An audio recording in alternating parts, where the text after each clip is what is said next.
He pulled a dying wolf from ice, then faced a truth. He could never walk away from Bobby Anderson froze, the rifle barrel cold against his temple, his breath forming ghosts in the bitter air. The wolf's amber eyes held his own, unblinking and knowing, even as blood darkened its silver coat. This wasn't how it was supposed to end. "You've got 3 seconds to step away from that animal, old man," growled the guard, his finger tightening on the trigger, while Victor Harmon watched with cold satisfaction from the tree line. Sarah's scream pierced the forest silence as she struggled against the men restraining her. Lily's camera clattered to the frozen ground, still recording. 9 years ago, Bobby had failed to save his son from these same waters, the same helpless panic now rising in his chest as he faced another impossible choice. "Kill me if you want," Bobby whispered, "but I won't abandon him again." What truth could bind a broken man to a dying wolf? And was it worth dying for? Leave a like and share your thoughts in the comments along with the city you're watching from now. Let's continue with the story. The cabin sat alone among the pines, a weathered sentinel against Minnesota's endless winters. Robert "Bobby" Anderson had built it with his own hands 30 years ago, back when his life stretched before him like the vast forests he'd sworn to protect. Now, at 62, the former wildlife ranger moved through its rooms like a ghost, touching the faded photographs that marked a life of loss. Bobby's rugged face had been handsome once, before grief had carved its deep lines around his eyes and mouth. His broad shoulders still carried the strength of a man who'd spent his life outdoors, but they slumped now with the invisible weight of memories. The cabin walls held too many echoes: Ellen's laughter in the kitchen, Michael's boots thumping across the porch after a day's adventure. 9 years had passed since the day the ice had stolen his son. Michael, 12 and fearless, had ventured too far onto the early winter freeze of Lake Wilderness. Bobby still woke gasping from dreams where his fingers stretched eternally toward his boy's disappearing form as the ice gave way. If he'd been faster, stronger, smarter, the useless thoughts that haunted his every quiet moment. Ellen had held on for 4 more years before cancer claimed her, leaving Bobby truly alone. "Don't disappear into that cabin, Bobby," she'd whispered in her final days. "The world still needs you." But the world had moved on without Robert Anderson, and he'd been content to let it. The town of Willow Ridge had changed too. The community that once valued its wild spaces now embraced the promise of progress and prosperity. "Can't eat scenery," Mayor Phillips liked to say whenever Bobby made his increasingly rare appearances at town meetings to argue against new development projects. His only regular visitor was Sarah Tompkins, who taught at the local high school. She'd been Michael's science teacher, the one who'd nurtured his love of the natural world. Her weekly visits with casseroles and town news were a lifeline Bobby pretended not to need but secretly cherished. "You're wasting away up here," she'd told him last Sunday, her kind eyes seeing too much. "Ellen wouldn't want this." "Ellen's not here to want anything," he'd replied, immediately regretting the harshness in his voice. The wildlife ranger station had replaced him years ago with younger men who managed wildlife with computers rather than tracking skills. The wolves Bobby had once studied and protected were now just data points on population charts. Sometimes he heard them howling in the distance and wondered if they remembered him as he remembered them. His retirement check covered his modest needs, and his savings remained untouched in the bank. What was there to spend money on when your heart's desires lay beneath cemetery soil and frozen lake water? Bobby poured his morning coffee and stared out at the pewter sky threatening snow. Another day of empty hours to fill with woodcutting and memories. He didn't know that by nightfall, everything would change. The first snowflakes began to fall as Bobby pulled his weathered Ford pickup onto the old Forest Service road that hugged the shoreline of Lake Wilderness. This daily drive was both ritual and penance, a slow circuit around the lake that had taken his son. Some days he barely noticed the scenery, lost in memories. But today, something pulled his attention fully into the present. A storm was moving in earlier than forecast. The lake, only partially frozen in late November, was a dangerous patchwork of ice and open water. Bobby frowned at the darkening sky, muscle memory slowing the truck as he rounded the northern bend. That's when he saw it, a dark shape thrashing weakly against the white surface about 50 yards offshore. Bobby pulled over, the truck's tires crunching on frozen gravel. He reached for the binoculars he kept in his glove compartment, a habit from his ranger days. Through the lenses, his breath caught in his throat. A large wolf with distinctive silver-gray fur was struggling to keep its head above water, its front paws scrabbling desperately at the edge of broken ice.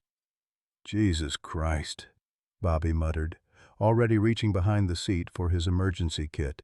Another habit he'd never abandoned, being prepared for wilderness emergencies.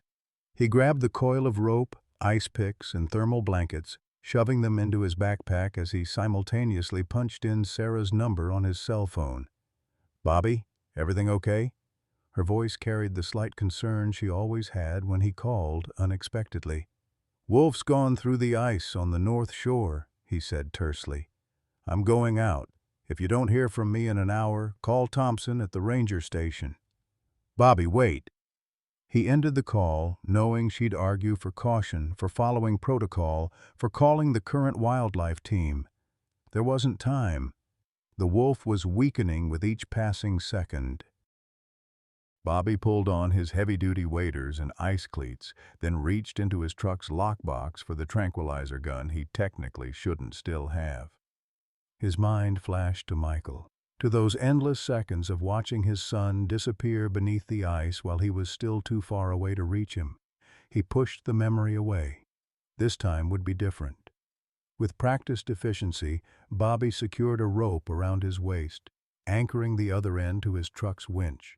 He unspooled enough line to reach the struggling animal, then began his careful approach onto the ice, distributing his weight by crawling on all fours, ice picks ready in his gloved hands. The wind was picking up, driving snow into his face as he inched forward. The wolf had spotted him now, its struggles briefly intensifying before an eerie calm seemed to settle over the animal. 20 feet away, Bobby could clearly see the radio collar partially hidden in the thick fur, a small red light blinking weakly. A monitored wolf, likely part of the Northwoods conservation project he'd helped start before retirement. "Easy now," Bobby called out in the low, steady voice he'd always used around wild animals. "I'm coming to help you." The wolf's eyes locked onto his, amber and intelligent and unnervingly steady despite its dire situation. There was no fear in that gaze, no wild panic Bobby would expect. Instead, there was something that made the hair rise on the back of his neck, a focused awareness that seemed almost human. Bobby hesitated, momentarily unsettled, before pushing forward again. The ice creaked beneath him, a warning. He was close enough now to see the wolf was enormous, likely an alpha male in his prime. Despite being half submerged in freezing water, the animal had stopped struggling, watching Bobby's approach with that same unnerving steadiness. "Just a little closer," Bobby murmured, more to himself than the wolf. The animal's head tilted slightly at the sound of his voice, ears flicking forward attentively. 10 feet away now, Bobby could see the wolf was in trouble beyond the immediate danger of drowning. Its right flank bore a wound that looked suspiciously like a bullet graze. Its normally thick winter coat was matted with blood in several places. This wasn't just an accident. Someone had been hunting this wolf illegally. Rage flared in Bobby's chest, hot and familiar. In his 30 years as a ranger, he'd seen the results of too many such encounters. The wolf suddenly let out a soft whine, almost as if sensing his anger. "I've got you, buddy," Bobby said, closing the final distance. He readied the tranquilizer gun, knowing he needed to sedate the animal before attempting to pull it from the water. A desperate, injured wolf could be deadly, even to someone with his experience. But as he raised the gun, the wolf's eyes never left his face. There was no aggression, no fear, only a strange, almost resigned trust that made Bobby's finger hesitate on the trigger. Against every protocol and all his training, Bobby lowered the gun. "You know I'm trying to help, don't you?" he whispered. The wolf blinked slowly, its breath coming in labored pants now. Moving with deliberate care, Bobby extended the rescue sling toward the animal. To his astonishment, the wolf didn't resist as he managed to work it around its massive chest. The cold was clearly taking its toll.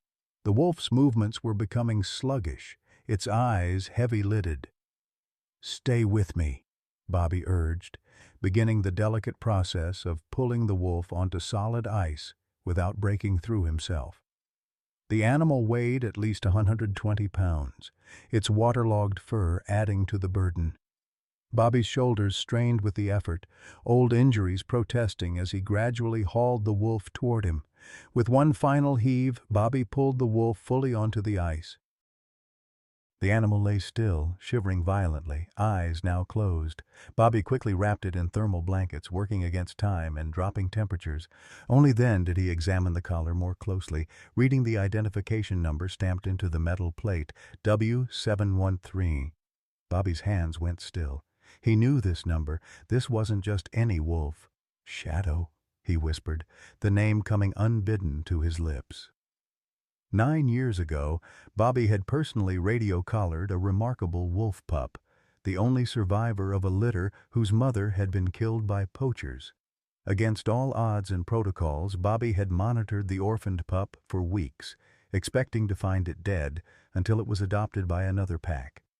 He'd named the pup Shadow for its unusual silver-gray coloration that seemed to shift like smoke in the forest light. Shadow had grown to become the most studied wolf in the Northwoods Conservation Project, renowned for his exceptional size and unusual behaviors that had challenged researchers' understanding of wolf intelligence. And now, by some impossible coincidence, their paths had crossed again at the moment of the wolf's greatest vulnerability. The wolf's eyes flickered open at the sound of his old name, fixing once more on Bobby's face with that unsettling awareness. A coincidence. Bobby wasn't so sure anymore. The storm was intensifying. Bobby knew he should call the wildlife management team, follow proper procedures for an injured, protected animal. But the bullet wound complicated things. An investigation would be required, reports filed, the wolf taken into official custody for treatment and evidence collection. Bureaucracy moved slowly, and Shadow needed immediate care. Bobby made his decision. He gathered the blanket-wrapped wolf into his arms, struggling under the weight, but determined. Shadow didn't resist, his body limp with exhaustion and cold. The trek back to solid ground was treacherous, Bobby testing each step before committing his weight. His thoughts flashed again to Michael, to that day when the ice had proven too thin. "Not today," he vowed silently. "Not again." By the time Bobby reached his truck, his arms were trembling with exertion and Shadow's breathing had grown shallow. He carefully laid the wolf in the covered bed of his pickup, cranked the heater to full blast, and headed for his cabin. The official wildlife station was over an hour away in this weather. His home was 10 minutes. "Hang on," he told the wolf as he navigated the increasingly treacherous road. "Just hang on." In his rearview mirror he could see Shadow's amber eyes were open again, watching him through the rear window. Something passed between them in that moment, an understanding that transcended the natural barriers between human and wild animal. Bobby felt it settle in his chest, a weight and a warmth simultaneously. As he turned onto the long driveway leading to his cabin, Bobby didn't know he had just set in motion events that would challenge everything he believed about wolves, about himself, and about the community he'd withdrawn from. He only knew that saving this wolf felt like the most important thing he'd done in 9 empty years. The cabin blazed with light as Bobby worked through the night, his medical supplies, meant for human emergencies, spread across the kitchen table. Shadow lay on a makeshift bed of blankets before the fireplace, his massive form rising and falling with labored breaths. The wolf hadn't struggled when Bobby carried him inside, a worrying sign of how close to death he truly was. "You're one lucky son of a gun," Bobby murmured as he cleaned the bullet graze on Shadow's flank. "Few inches to the left, and we wouldn't be having this conversation." The wolf's amber eyes followed Bobby's movements, that same unsettling intelligence present even through pain. Bobby had treated injured wildlife before. It was part of a ranger's job. But never like this, never alone in his cabin with a full-grown wolf that should have been snapping and snarling at human contact. Bobby discovered 3 separate injuries: the bullet graze, a deep cut on the wolf's hind leg that appeared to be from a trap, and puncture wounds on his neck likely from a fight with another predator. Shadow had been through hell before the ice had nearly claimed him. "Somebody really wanted you dead," Bobby said softly, applying antibiotic ointment to the wounds. "But they don't know how stubborn wolves can be, do they?" As if in response, Shadow huffed a breath that sounded almost like agreement. Bobby smiled despite himself, the first genuine smile to cross his face in longer than he could remember. The sound of tires on gravel broke the strange communion between man and wolf. Headlights swept across the cabin windows, and Bobby tensed. He wasn't supposed to have a federally protected endangered species in his living room. He could lose his pension, face fines, even jail time. Shadow lifted his head, ears alert, a low growl building in his chest. "Easy," Bobby soothed, moving to the window. He recognized Sarah's ancient Subaru and felt both relief and irritation. Of course she'd come. He'd called her about a wolf in danger and then hung up. He opened the door before she could knock, revealing her bundled form on his porch, snow dusting her gray-streaked auburn hair. "Before you start," he said, "I didn't have a choice." Sarah pushed past him, unwinding her scarf. "You always have a choice, Bobby. You could have called Thompson like a normal." Her words died as she spotted Shadow by the fireplace. "Oh my God!" The wolf watched her with wary attention, his posture alert despite his weakness. "Is that—" She moved closer, professional interest overriding caution. Sarah had worked with Bobby occasionally during his ranger days, helping with educational programs about local wildlife. "W713, Bobby confirmed. "Shadow." Sarah's eyes widened. "The Shadow." "The one you tracked for years?" She approached slowly, kneeling a respectful distance from the injured animal. "I thought he'd be dead by now. Wolves rarely live past 10 in the wild." "He's 12, at least," Bobby said, something like pride in his voice. "Always was exceptional." Sarah studied the wolf's injuries, her expression growing troubled. "Someone shot him, recently, and trapped him," Bobby added. "I'm guessing he broke free from the trap, which is how his leg got torn up." "This wasn't random," Sarah said quietly. "These are deliberate attempts to kill him specifically. Look how precisely placed that bullet wound is, just missing vital organs. That's not a warning shot or a miss. That's someone who knows exactly what they're doing, but wants the animal to suffer." Bobby felt cold that had nothing to do with the storm outside. "Who would target one specific wolf?" Sarah met his eyes. "Someone who knows how important he is." She pulled out her phone, scrolling quickly through files before handing it to Bobby. "Did you know Shadow's DNA results came back last year? He's special, Bobby. Really special." Bobby took the phone, scanning the research paper displayed on the screen. His eyes caught on phrases like genetic marker and pure ancestral bloodline and unmodified by captive breeding programs. In plain English, Sarah, he's the last pure-blooded descendant of the original gray wolves that roamed these forests before humans started messing with wolf genetics. His bloodline is completely untainted by the captive breeding programs or the wolves that were reintroduced in the 90s. She looked at Shadow with new reverence. He's scientifically priceless, a genetic window into what wolves were before human intervention.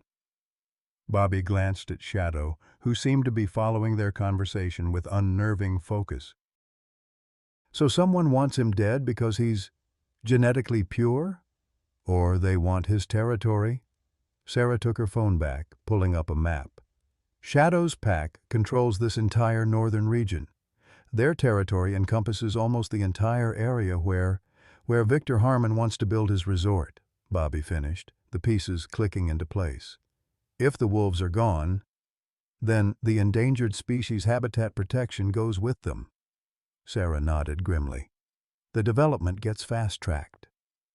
Victor Harmon was the wealthiest man in the county, a real estate developer who'd spent the last 5 years trying to build a luxury wilderness resort and residential community on the north shore of Lake Wilderness. Bobby had testified against the project repeatedly before his retirement, citing the critical wolf habitat it would destroy. But money talked, and Harmon's pockets were very deep. That's still a big leap, Bobby argued. Harmon's a businessman, not a poacher. A businessman who stands to make hundreds of millions if that resort gets built, Sarah countered. And who lost his last environmental appeal 3 months ago specifically because of the wolf habitat protection. The timing is suspicious, Bobby. Shadow shifted on his blankets, drawing their attention. The wolf struggled to his feet, swaying slightly but standing. Whoa, easy there. Bobby moved toward him, hands outstretched. You're not ready to be up yet. But Shadow limped determinedly toward the door, looking back at Bobby with clear intent. He wants out, Sarah said unnecessarily. He's in no condition to leave, Bobby replied. He wouldn't survive the night in this storm. Shadow growled softly, not threatening but insistent, his gaze moving between Bobby and the door. I think he's trying to tell you something, Sarah said, her voice hushed. Bobby felt that same prickling sensation he'd experienced on the ice, the feeling that this was not an ordinary wolf, that something profound was happening. Against his better judgment, he opened the door a crack. Snow whipped inside, but Shadow didn't bolt. Instead, the wolf sniffed intently at the opening, then turned and limped to Bobby's jacket, which hung on a hook by the door. What are you doing? Bobby asked, baffled. Shadow nosed at the pocket of the jacket, then looked expectantly at Bobby. With a sense of unreality, Bobby reached into his pocket. His fingers closed around something he didn't recognize. A small, hard object. He pulled it out, staring in confusion at a muddy, chewed plastic case the size of a postage stamp. Is that a memory card? Sarah asked, moving closer. Shadow sat back on his haunches, watching them intently. It must have been caught in his fur, Bobby said, though he didn't sound convinced. I must have dislodged it when I was carrying him and it fell in my pocket. Or he put it there, Sarah whispered. Bobby shot her a look. He's a wolf, Sarah. An exceptional one, but still a wolf. A wolf who just led you directly to that memory card, she pointed out. Bobby examined the small plastic case more carefully. The protective cover was cracked, but the card inside looked intact. It's from a trail camera. Weatherproof case. Sarah was already retrieving her laptop from her bag. Let's see what's on it. As she set up the computer on the kitchen table, Bobby felt Shadow press against his leg, the wolf's body warm and solid despite his injuries. He found himself resting a hand on the animal's broad head, an instinctive gesture of comfort he would never have dared with any other wild predator. "This is from one of the department's monitoring cameras," Sarah said as she inserted the card. The date stamp says it's from 2 weeks ago. The video that appeared on screen made them both go still. The night vision footage showed a small clearing with what appeared to be a wolf den entrance. 2 adult wolves stood protectively near the opening. Then headlights swept across the scene, sending the wolves into alert postures. 3 men emerged from a vehicle, faces obscured by hunting masks but bodies clearly visible in the green-tinted footage. One carried what looked like a rifle with a scope. Another held something in his hands that the camera angle didn't fully capture.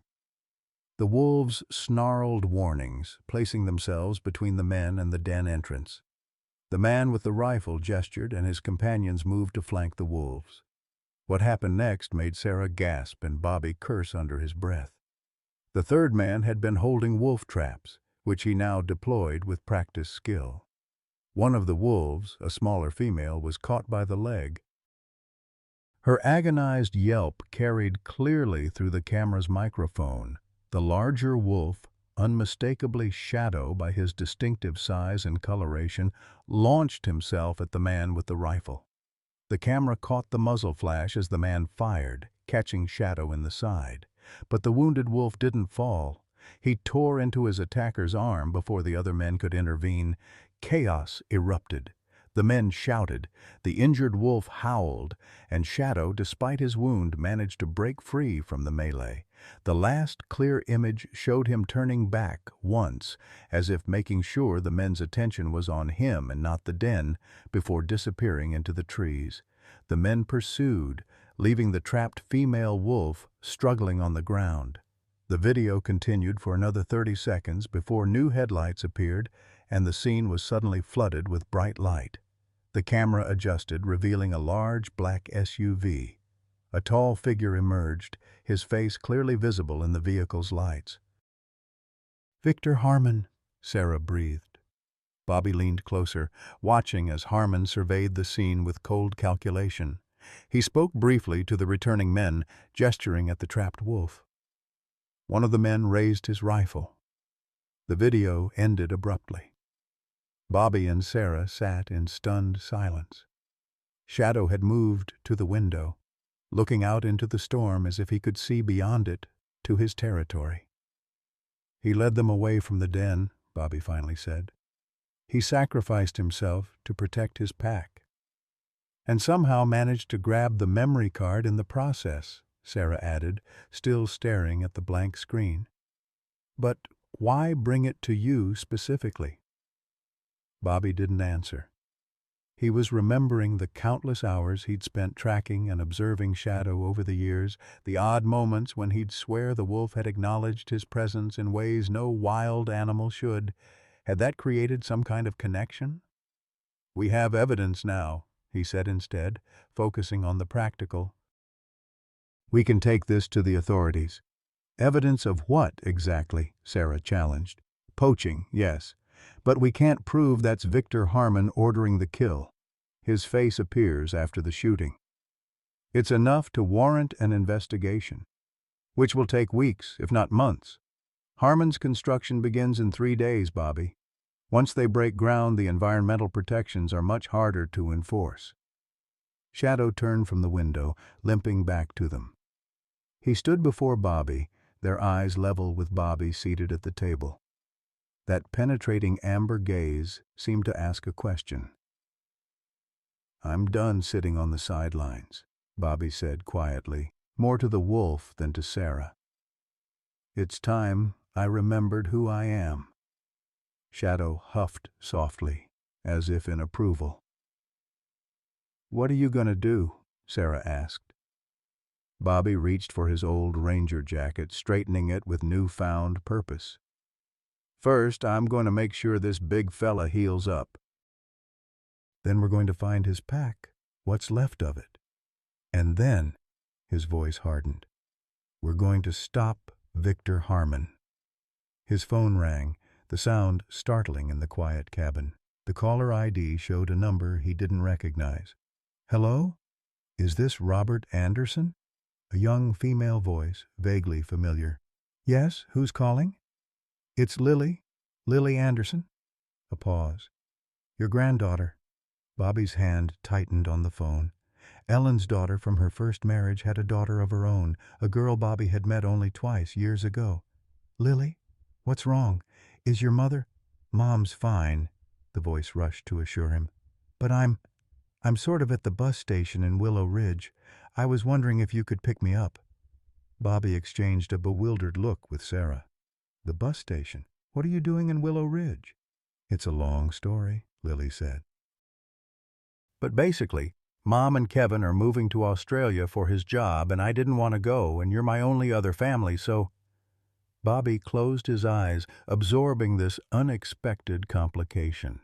His step-granddaughter, whom he barely knew, had apparently decided to move in with him, just as he was embarking on a dangerous confrontation with the most powerful man in the county. Shadow pressed against his leg again, that strange, supportive presence somehow steadying him. "Give me 20 minutes," Bobby said finally. "I'll be there." As he hung up, Sarah was already reaching for her coat. "I'll go get her. You need to stay with Shadow." Bobby nodded gratefully. "Thank you, Sarah." After she left, Bobby sat beside Shadow on the floor, gently checking his bandages. "Things are about to get complicated, buddy."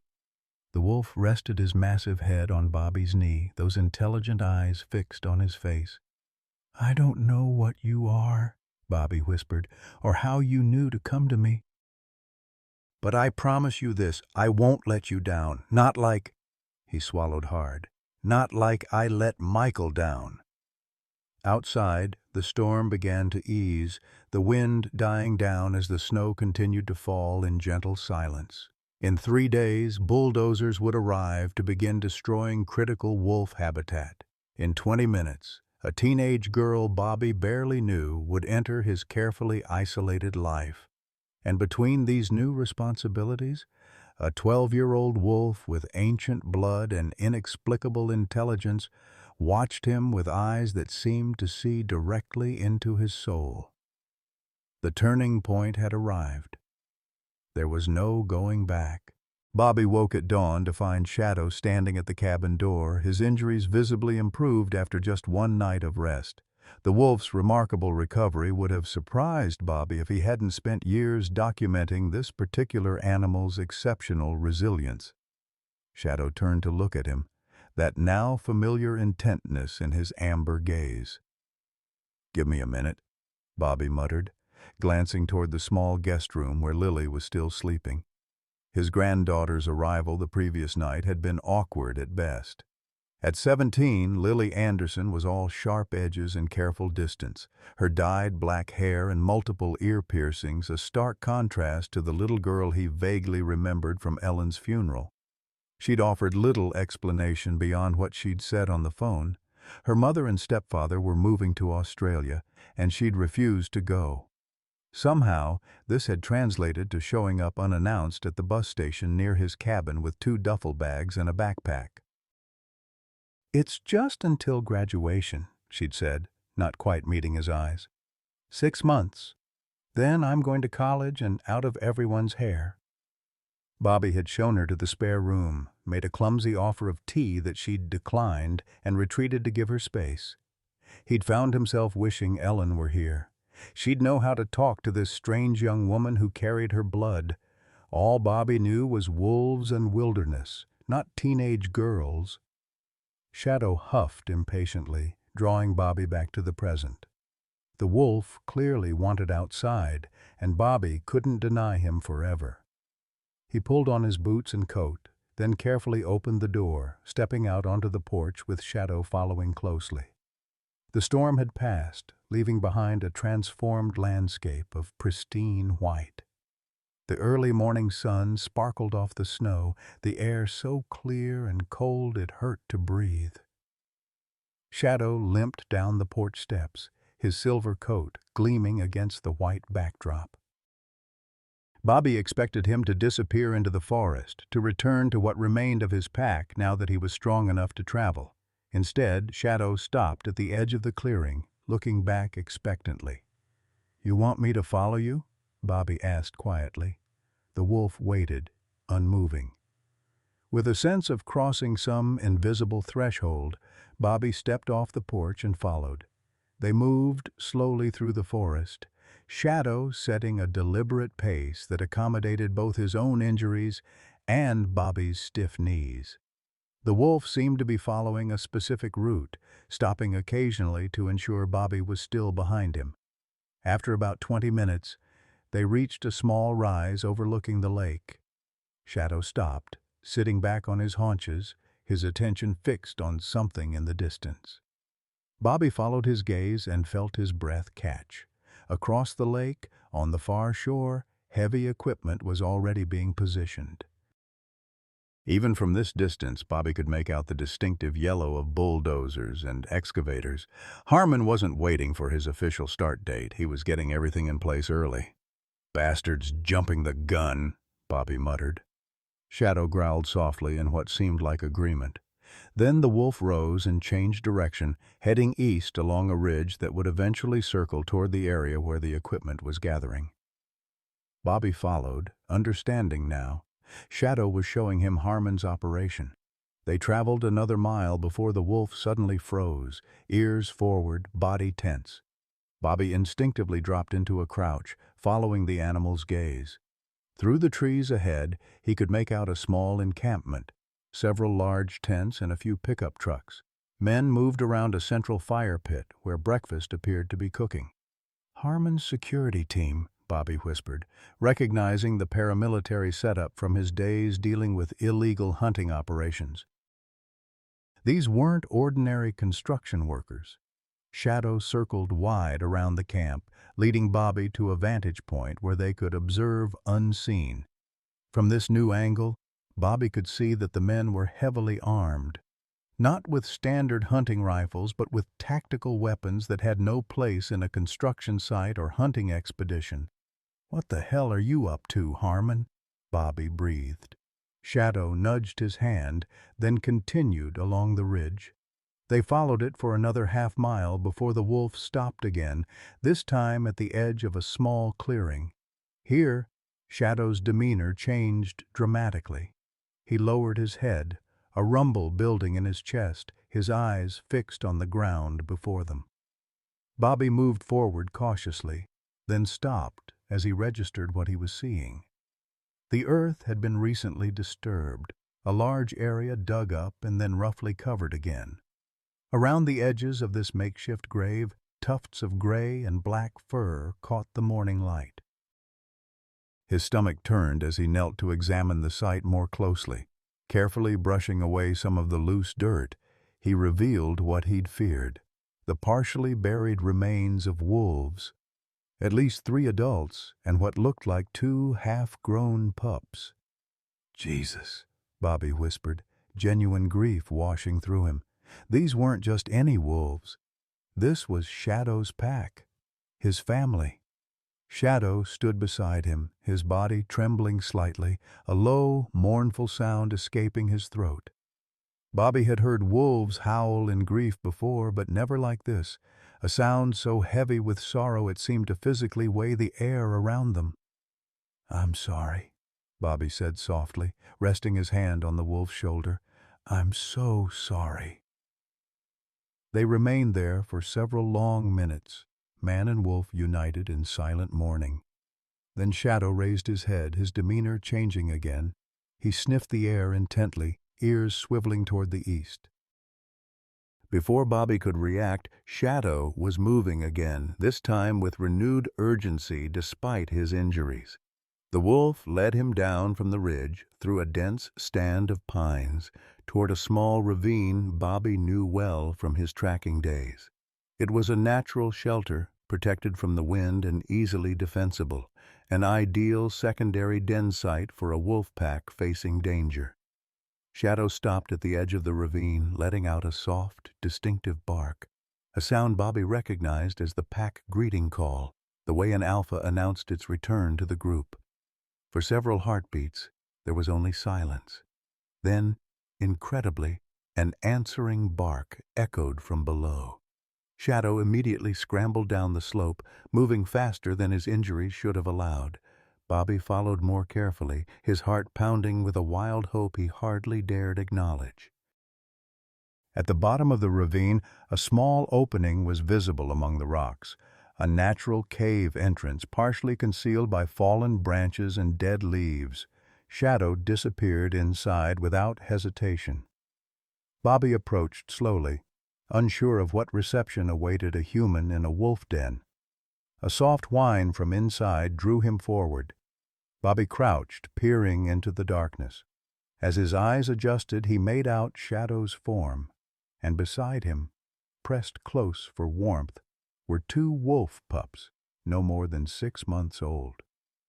Beyond them, another adult wolf lay curled in the back of the cave, her leg clearly injured, her eyes watching Bobby with mingled fear and exhaustion. "My God," Bobby breathed. "Some of you survived." Shadow turned to look at him, and in that moment Bobby understood why the wolf had sought him out specifically. Shadow hadn't just been running from danger or seeking help for himself. He had been looking for someone who could protect what remained of his family. The realization hit Bobby with physical force. Shadow remembered him from years of tracking and observation.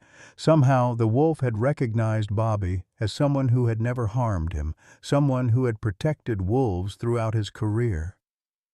In his desperate need, Shadow had sought out the one human he associated with safety. "I won't let you down," Bobby promised quietly. "Not this time." "You brought a what home?" Lily stood in the kitchen doorway, her expression wavering between disbelief and fascination as Bobby explained the situation over breakfast. "A wolf," Bobby repeated calmly, setting a plate of eggs in front of her. "His name is Shadow. And he's where, exactly, right now?" "With what's left of his pack. A female, probably his mate, and 2 pups.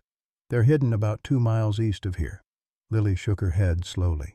"So, when Mom said you were a little eccentric since retirement, she was underselling it. This isn't eccentricity, Lily." "It's my job, or it was for 30 years. Ex-job," she corrected, picking at her eggs.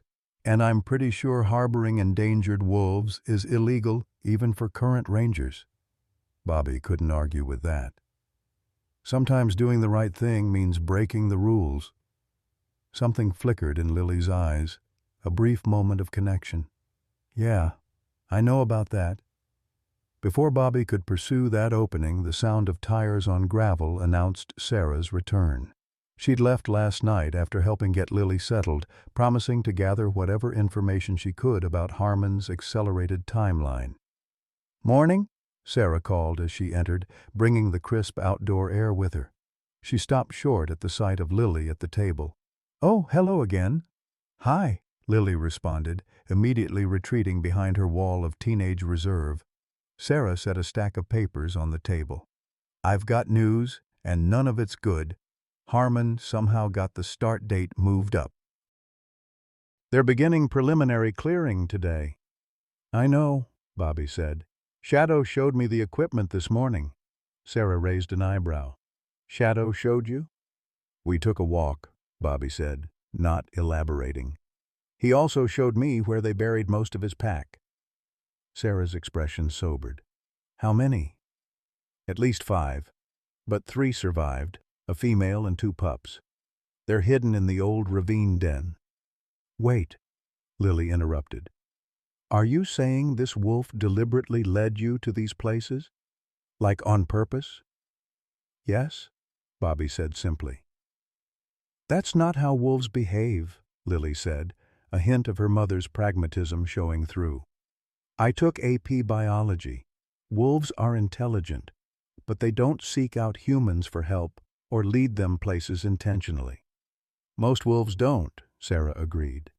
"Shadow is different." "Different how?" Lily pressed. Bobby and Sarah exchanged glances. "He's the last pure bloodline of the original gray wolves," Sarah explained. completely untouched by the breeding programs or reintroduction efforts. His DNA is essentially a living window into pre-settlement wolf genetics, which makes him valuable, Bobby added, and a significant obstacle to Harmon's development plans as long as his pack controls that territory. Lily seemed to consider this.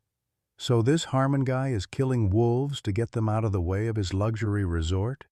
That's what it looks like, Sarah confirmed. That's seriously messed up. Lily's voice had hardened. What are you going to do about it? Bobby was surprised by her question.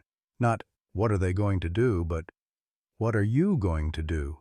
Directed specifically at him, as if his response mattered to her. I'm going to stop him, Bobby said, starting with documentation. We need proof of what he's doing. The memory card, Sarah remembered. We should make copies immediately. Memory card? Lily asked. As Sarah explained about the trail camera footage, Bobby found himself studying his granddaughter with new interest. Beneath her carefully constructed exterior of disaffected teenager, something had sparked when she heard about Harmon's actions. Perhaps Ellen's passionate environmentalism had passed to her daughter after all. So you have video of these guys attacking wolves and one of them got shot, but then this Harmon guy shows up after all that happens? Lily summarized. Seems convenient, like he made sure to arrive after the dirty work. Exactly, Sarah said. It's damning, but not conclusive. We need more. What we need, Bobby said slowly, is to catch them in the act, or find evidence that directly links Harmon to the poaching. And we have about 12 hours before they start officially clearing the land, Sarah added grimly. I might be able to help, Lily said suddenly. Both adults turned to look at her in surprise. She shrugged, a hint of color touching her cheeks. I'm pretty good with computers and stuff. Digital forensics. Digital forensics? Bobby repeated. I took some online courses, Lily said vaguely. I could analyze that video, maybe find metadata or other information that could help link it more directly to Harmon. Sarah slid her laptop across the table without hesitation. Have at it. As Lily began working, Bobby pulled Sarah aside. We need to get those surviving wolves to safety before the clearing operation reaches the ravine. The Wildlife Rehabilitation Center is our best option, Sarah said. I know the director. She'll keep it quiet. Shadow won't go, Bobby said with certainty. He didn't come to me for evacuation. He came for help defending his territory. Bobby, Sarah said gently, that's anthropomorphizing. He's a wolf, not a... I know what he is, Bobby interrupted. I've spent more time with wolves than most people have with their house pets. Shadow is different. He has his own agenda, and right now it aligns with ours, stopping Harmon. Sarah studied him for a long moment. You've changed since yesterday. Something happened out there this morning, didn't it? Bobby thought about the mass grave, about Shadow's grief, about the surviving wolves hidden in the ravine. I remembered something important, he said finally. I remembered that some fights are worth having even when the odds are against you. A sharp exclamation from Lily drew their attention back to the table. Holy crap, she said, eyes fixed on the laptop screen. You guys need to see this. They moved to look over her shoulder.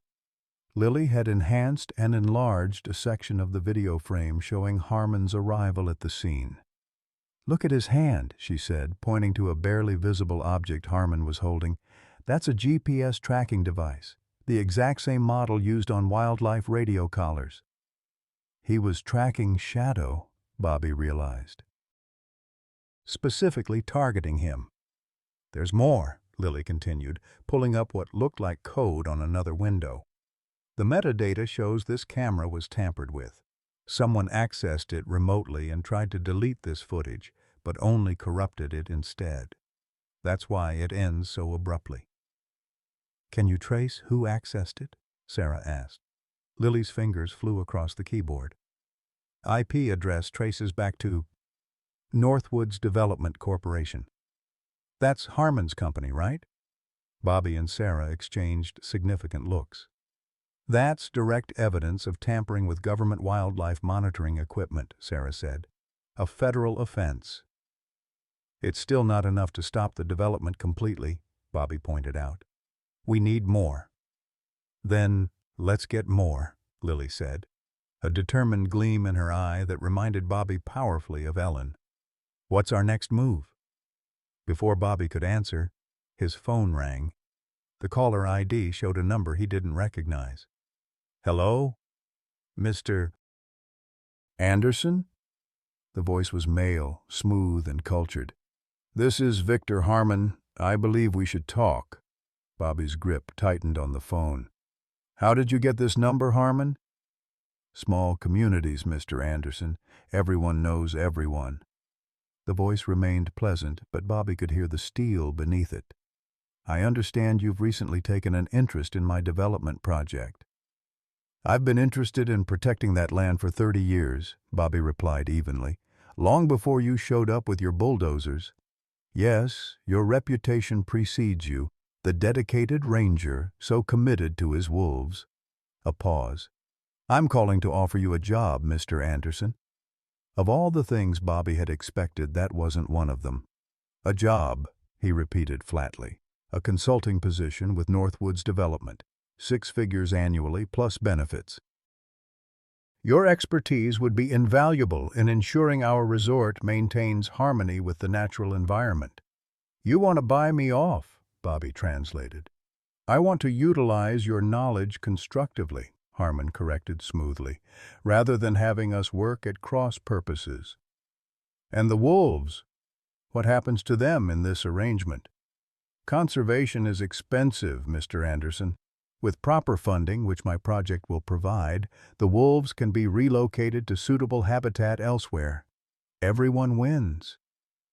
Bobby thought of Shadow, of the dead wolves in their makeshift grave, of the injured female and pups hiding in the ravine.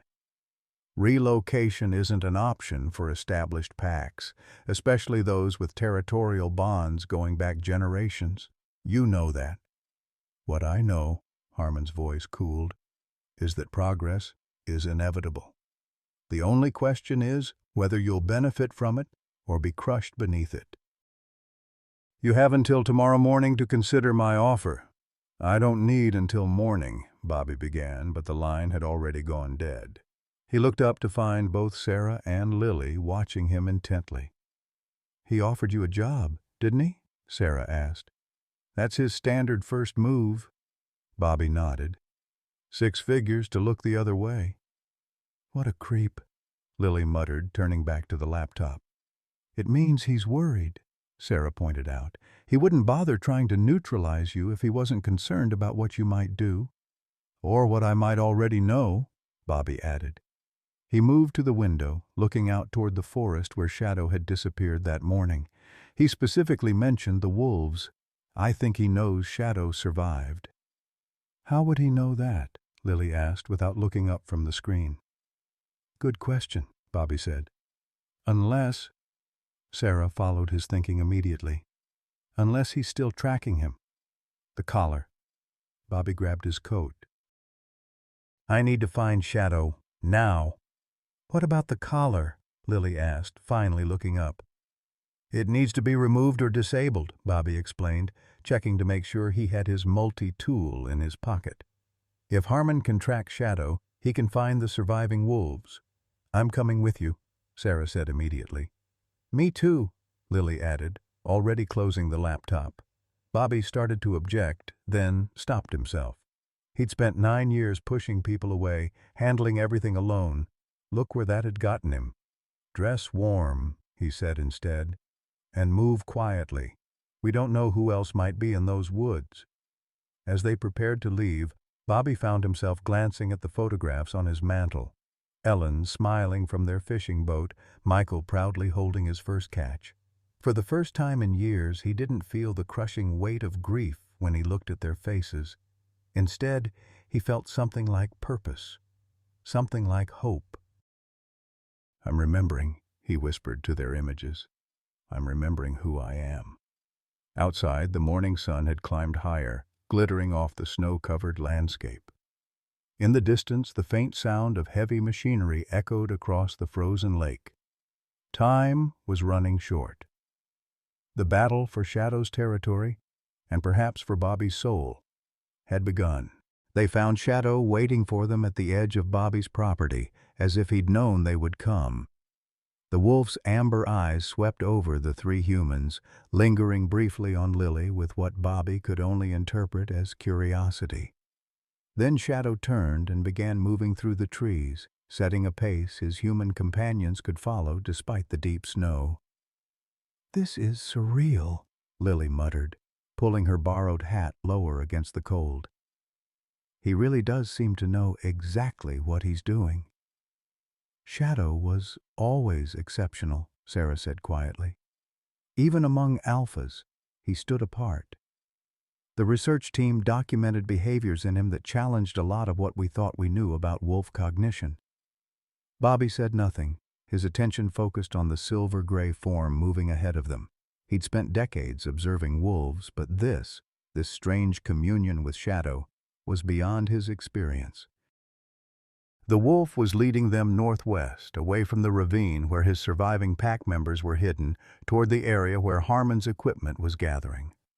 After 20 minutes, Shadow stopped suddenly, his body tense with alertness. Bobby raised his hand, signaling Sarah and Lily to freeze. Through the trees ahead, the distinctive rumble of diesel engines grew louder. Shadow looked back at Bobby, then veered east, circling wide around whatever lay ahead. They followed, moving more carefully now until Shadow brought them to a ridge overlooking a large clearing. Below them, the scene made Bobby's blood run cold. The clearing wasn't natural. It had been created recently by felling dozens of old-growth trees. Heavy equipment moved across the scarred earth, bulldozers pushing fallen timber, excavators digging what appeared to be foundation trenches. Men in hard hats and safety vests swarmed around the site, while others in darker clothing patrolled the perimeter, rifles clearly visible. "Those aren't construction workers," Sarah whispered, pointing to the armed men. "That's a private security force." "Heavily armed for a resort development," Bobby agreed grimly. "They're not building a resort," Lily said suddenly. Both adults turned to look at her. She was staring at the site with narrowed eyes. "Those aren't foundation trenches. They're test pits." "Test pits?" Bobby repeated. "For mineral extraction," Lily explained. "My stepdad's an engineer for a mining company. I've seen operations like this before. They're looking for something." Bobby studied the site with new understanding. The girl was right. The excavation pattern wasn't consistent with building foundations. "So the resort is just a cover for a mining operation," Sarah finished. "But what could be valuable enough to go through all this trouble?" "Only one way to find out," Bobby said, reaching for his phone. He snapped several photos of the operation, zooming in as best he could on the excavation sites and equipment. Shadow had moved closer to the edge, his attention fixed on something at the far side of the clearing. Bobby followed his gaze and spotted a large black SUV parked near a makeshift command tent. Even from this distance, he recognized Victor Harmon's tall figure standing beside it, gesturing to a map spread on a portable table. "There's our friend," Bobby murmured, taking more photos. Suddenly, Shadow stiffened, a low growl building in his throat. One of the armed men had broken away from the others and was moving toward the woods, directly toward their position. "He's seen us," Sarah hissed. "No," Bobby replied, watching the man's movement. "But he's heading this way." "We need to move." They retreated quickly, following Shadow as he led them away from the ridge. They'd barely gone 50 yards when the sharp crack of a branch behind them accelerated their pace to a near run. Shadow moved with surprising speed despite his injuries, guiding them through the trees with unerring precision. After several minutes of tense flight, the wolf brought them to a small, rocky outcropping that offered some shelter. Bobby signaled for everyone to catch their breath while he peered back the way they had come. No signs of pursuit, but that didn't mean they weren't being looked for. "I think we're clear," he said quietly. "But we need to keep moving." Shadow was already on his feet, eager to continue. Bobby noticed the wolf kept looking at him, then at his own collar, as if trying to communicate something specific. "I know, buddy," Bobby said. "We need to get that tracker off you." He approached slowly, his movements deliberate and non-threatening. Shadow stood perfectly still as Bobby examined the radio collar. It was an older model from Bobby's time with the Wildlife Service, but someone had modified it. A smaller, newer device had been attached to the original equipment. "This isn't ours," Bobby said, showing Sarah the addition. "This was added later, a secondary tracker." "Can you remove it?" she asked. Bobby pulled out his multi-tool. The whole collar would be better. These were designed to eventually fall off as the wolf grows. With careful movements, Bobby began working on the release mechanism. Shadow remained unnaturally still, as if understanding the importance of what was happening. After several tense minutes, the collar loosened and came free in Bobby's hands. "There," he said, relief evident in his voice. "Now Harmon can't track you anymore." Shadow shook himself vigorously, as if enjoying his newfound freedom from the device he'd worn for most of his life. Then, without warning, he darted forward and snatched the collar from Bobby's hands. "Hey!" Bobby exclaimed, startled. But Shadow wasn't running off with it. Instead, the wolf dropped the collar at Lily's feet, looking up at her expectantly. "What does he want?" Lily asked, bewildered. "I think," Sarah said slowly, "he wants you to do something with it." Lily cautiously picked up the collar, turning it over in her hands. Her eyes widened as she examined the secondary device. "This isn't just a tracker," she said. "It's a data collector. It's been recording everything: movement patterns, territory boundaries, den locations." "Can you access the data?" Bobby asked. Lily bit her lip. "Maybe, if I had the right equipment, which would be back at your cabin." Shadow barked once, softly, then turned and began moving again, this time in the direction of the ravine where his surviving pack members were hidden. "I think our priorities just changed," Bobby said. "We need to get to that ravine before Harmon's men do." They followed Shadow at a quicker pace now, the wolf seeming energized by the removal of his collar. As they traveled, Bobby couldn't shake the feeling that they were being watched. Twice he stopped to scan their surroundings, but saw nothing suspicious.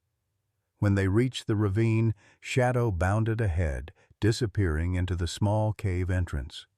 Moments later, he emerged with one of the pups, carrying it gently by the scruff of its neck. The young wolf squirmed slightly but didn't seem afraid. "He's evacuating them," Sarah realized. "He knows it's not safe here anymore." Shadow placed the pup at Bobby's feet, then looked up at him with unmistakable meaning. "He wants us to take it," Bobby said, kneeling slowly. The pup cowered briefly, then cautiously approached his outstretched hand, sniffing curiously. "Where?" Lily asked. "Where are we supposed to take it?" "The rehabilitation center," Sarah suggested. "It's the only place equipped to handle injured wildlife."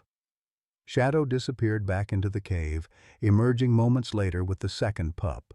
This one he brought to Sarah, who carefully gathered it into her arms.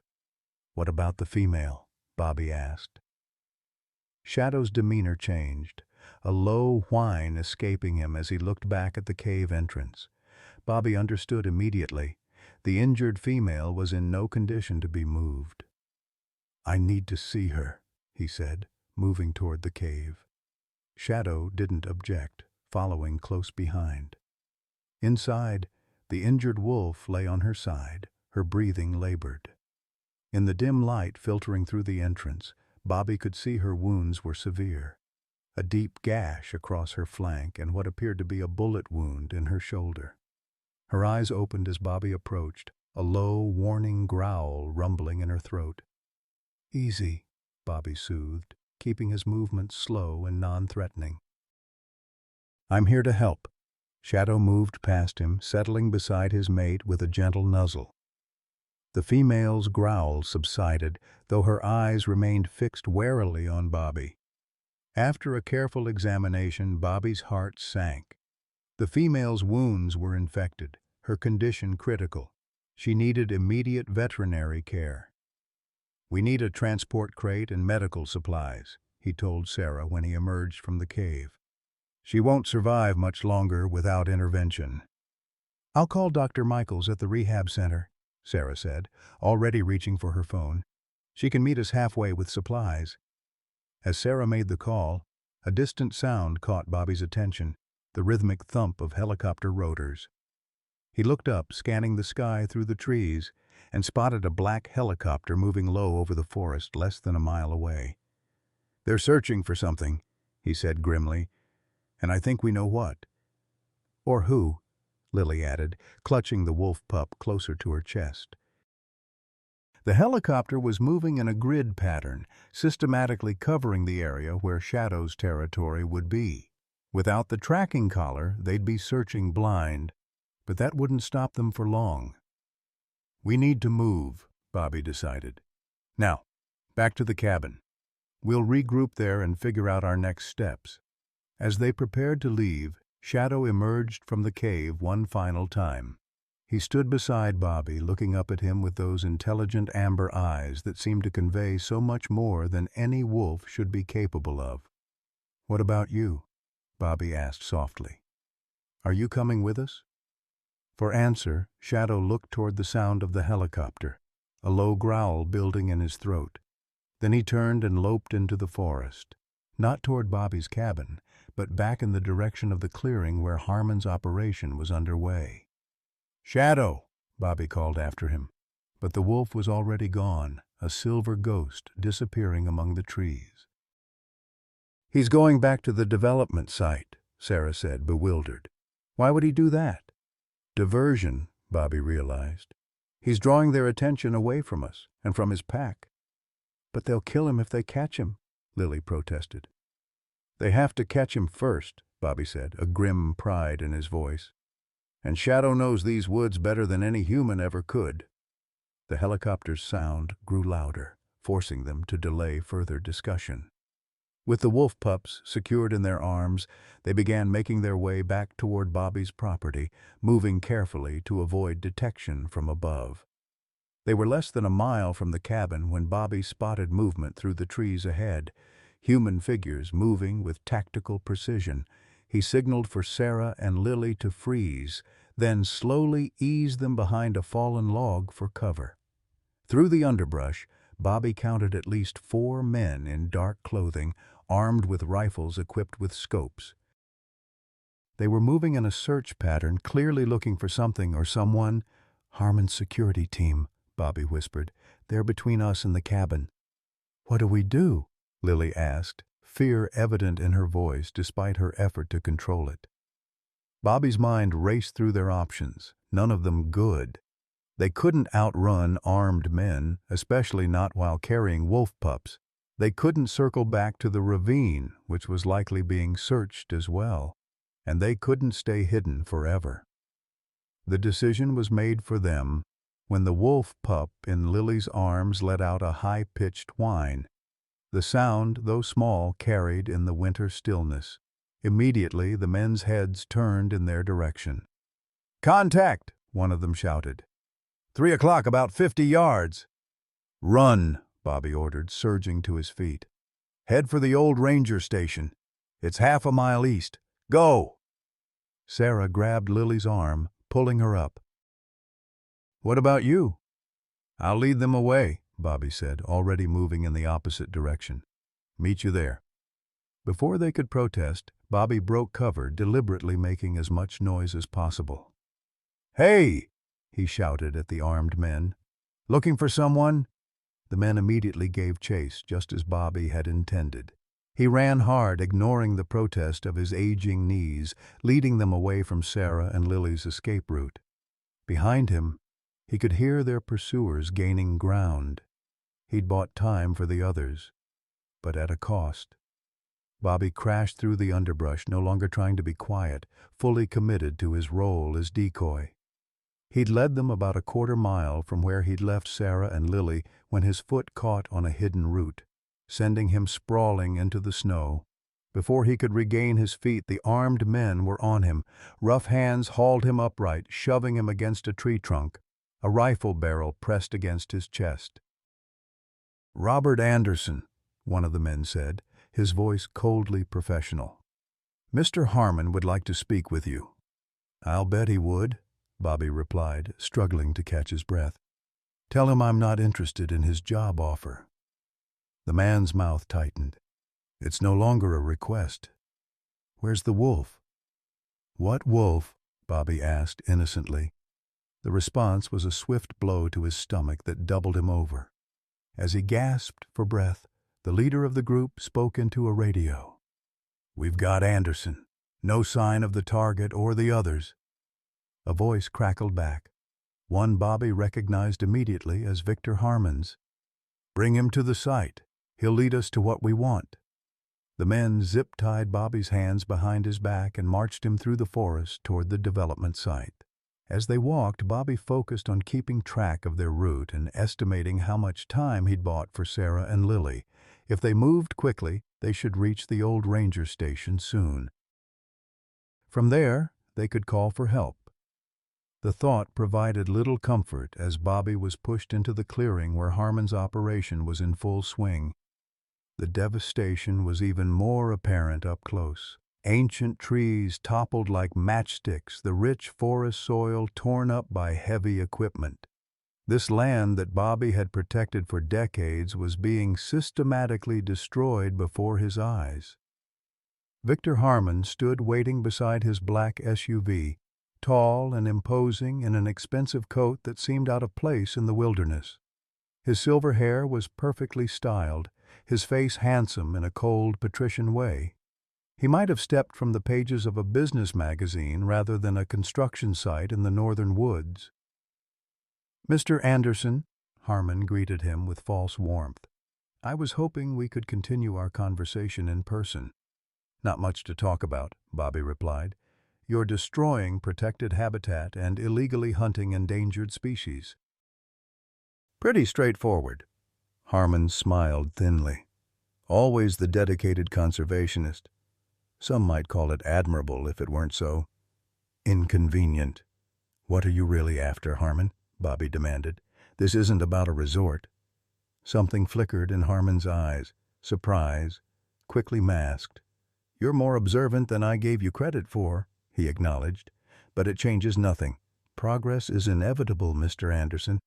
The only question is whether you'll help us locate what we need or force us to take more aggressive measures." "I don't know what you need," Bobby said, "and I wouldn't help you if I did." Harmon sighed as if genuinely disappointed. "The wolf, Mr. Anderson, Shadow, I believe you call him. Our tracking data indicates his collar was deactivated near your property this morning. Where is he now?" "No idea," Bobby said truthfully. "He comes and goes as he pleases." "He's a wild animal." "A wild animal that seems remarkably attached to you," Harmon observed, "and one that has been interfering with my operation for months. Did you know your precious Shadow has destroyed thousands of dollars worth of equipment, sabotaged survey markers, led my men on wild chases through dangerous terrain?" Bobby couldn't help the surge of pride he felt at hearing this. "Sounds like he's smarter than your entire security team." The comment earned him another blow, this time to the ribs. As Bobby struggled to regain his breath, Harmon stepped closer. "I need that wolf, Mr. Anderson. Dead or alive. And you're going to help me get him." "Why?" Bobby managed to ask. "What's so important about one wolf?" For a moment, Harmon seemed to consider whether to answer. Then he gestured to one of his men who brought over a tablet. Harmon turned it to show Bobby a geological survey map of the area. "Do you know what's under this forest, Mr. Anderson?" "Rare earth minerals, specifically dysprosium and neodymium, essential components for everything from electric vehicles to wind turbines to military applications, worth billions in today's market." So this is about money, Bobby said, unsurprised. It's about the future, Harmon corrected. The green energy revolution you environmentalists are so fond of. It requires these minerals. Ironic, isn't it? The very technology meant to save the planet requires destroying a small piece of it. There are other sources, Bobby argued. Other mines.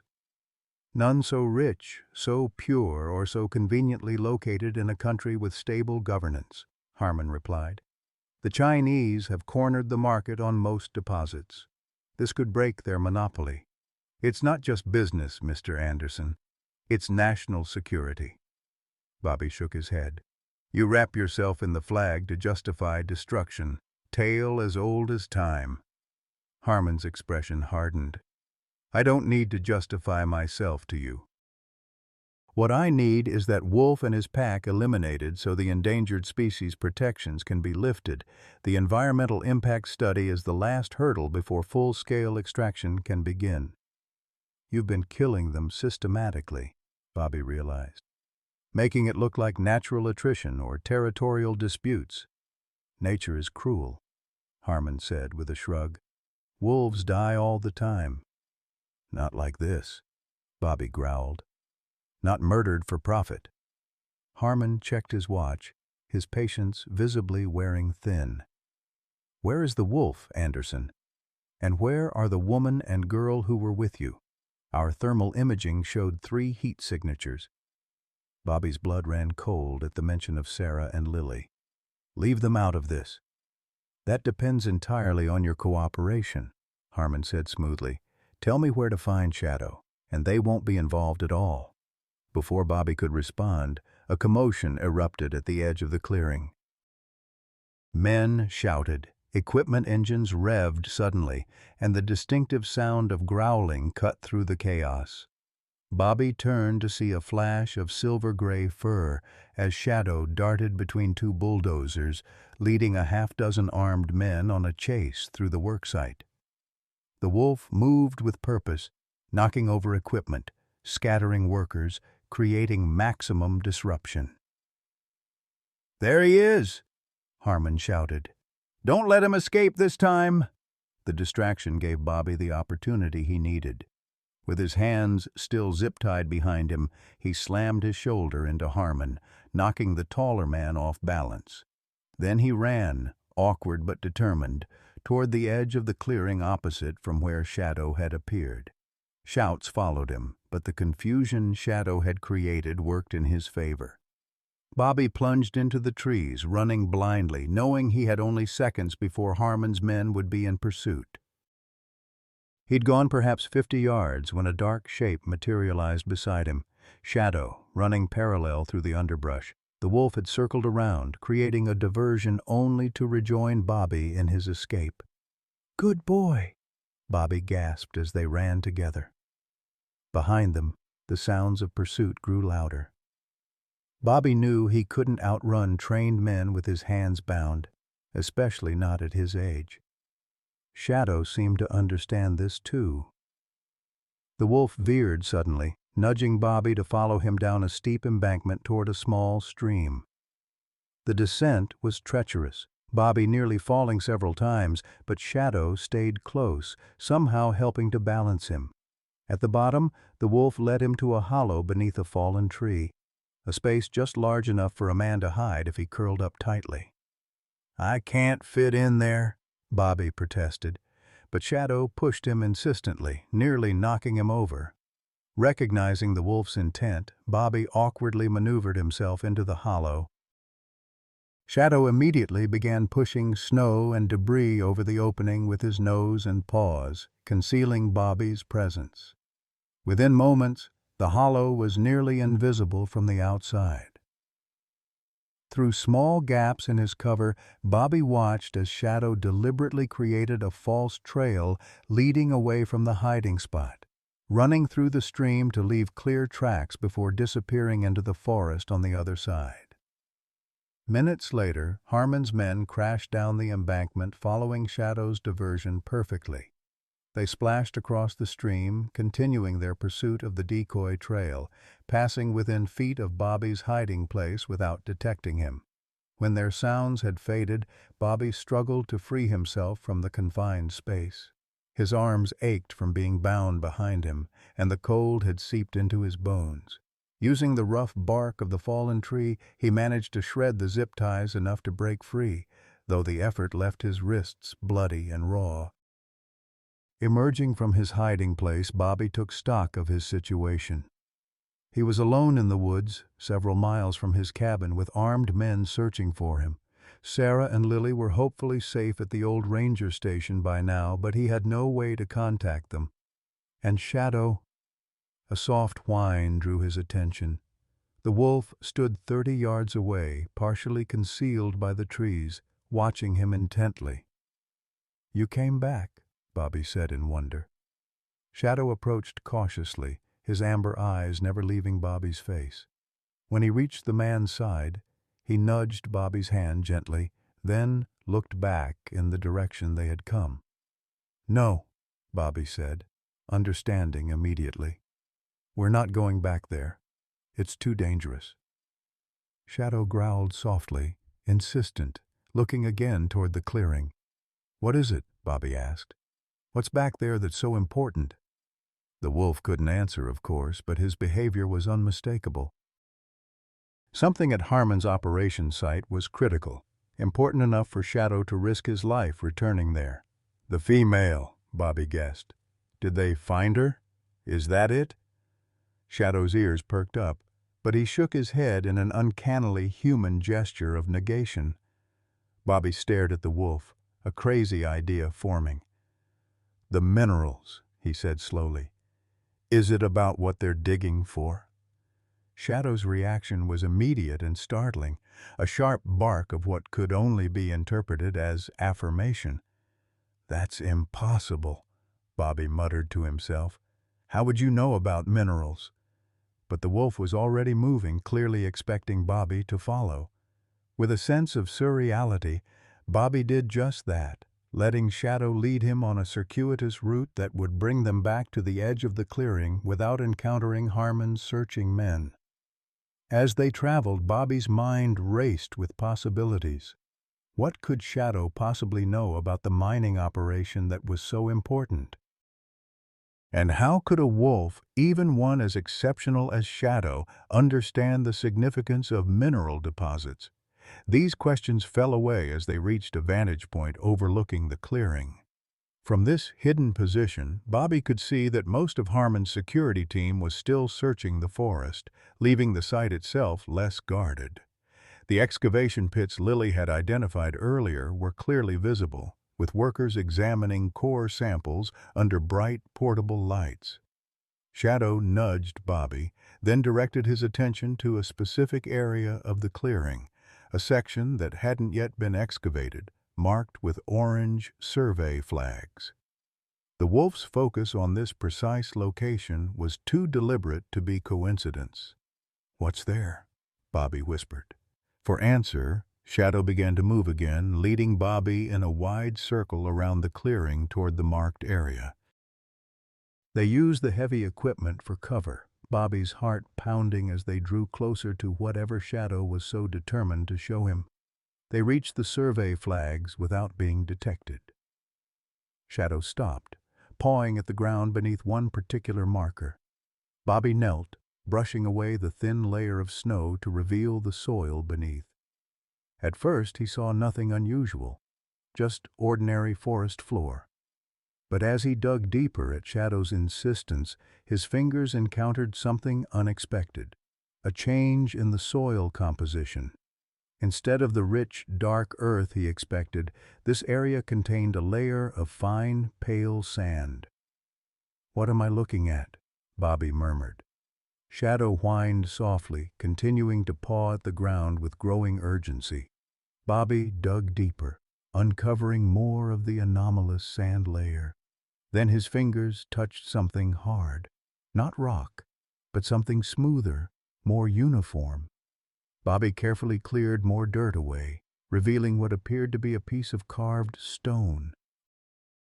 As he exposed more of it, recognition dawned. This wasn't just stone, it was worked stone. The edge of what might be a structure or artifact. "My God," Bobby breathed. "It's archaeological." The realization hit him with stunning force. This wasn't just about rare earth minerals. Harmon had discovered something else on this land, something of historical or cultural significance, something that would require a complete halt to all development if officially documented. Shadow barked softly, as if confirming Bobby's conclusion. "This is why you came back," Bobby said in amazement. "This is what you were trying to show me." The wolf's intelligent eyes held his, and in that moment Bobby felt the weight of a truth he could never walk away from. This land contained secrets worth protecting beyond just its wildlife and natural resources. It held history, perhaps the history of the indigenous peoples who had lived here for thousands of years before European settlement. A shout from across the clearing shattered the moment. One of Harmon's men had spotted them. "Run!" Bobby urged Shadow, but the wolf stood his ground, placing himself between Bobby and the approaching threat. Bobby knew then that Shadow wouldn't flee. Not this time. The wolf had led him here for a purpose, and he wouldn't abandon it, and neither would Bobby. Standing tall beside the silver wolf, Bobby faced the men running toward them, prepared to make his stand. Whatever came next, he had found his purpose again. Some truths once recognized could never be walked away from, no matter the cost. "Don't move!" The command rang out across the clearing as 4 armed men surrounded Bobby and Shadow, rifles aimed at both man and wolf. Shadow's hackles rose, a low growl building in his throat as he pressed closer to Bobby's side. "Easy," Bobby murmured to the wolf, his mind racing through their limited options. They were cornered, with no clear path of escape. Any sudden movement would likely get them both killed. Victor Harmon strode across the churned earth toward them, his expensive boots now muddy from the worksite. His face was a mask of controlled fury, the facade of civilized businessman slipping to reveal something colder beneath. "Twice in one day, Mr. Anderson," Harmon said. "I'm beginning to think you enjoy our company." "Just trying to understand what you're really doing here," Bobby replied, subtly shifting to place himself between the guns and Shadow. "It's not just about minerals, is it?" A flicker of surprise crossed Harmon's face before he could conceal it. His gaze dropped to the disturbed earth at Bobby's feet, where the edge of the carved stone was now visible. His expression hardened. "You've been busy," he observed. "Unfortunately, your archaeological interests are trespassing on private business matters." "This land isn't private," Bobby countered. "It's public land with temporary development rights. And if there are archaeological artifacts here, all work stops by federal law." Harmon's laugh was cold. "Laws are for people without resources, Mr. Anderson. My company has 14 attorneys on retainer who specialize in reinterpreting inconvenient regulations." He gestured to his men. "Secure them both. The wolf tranquilized, not killed. I need it alive for now." One of the men produced a tranquilizer gun, taking careful aim at Shadow. Bobby tensed, ready to intervene, when the distant sound of sirens carried across the clearing. Everyone froze, attention turning toward the forest road that led to the worksite. "That's the county sheriff," Bobby said, unable to hide his relief.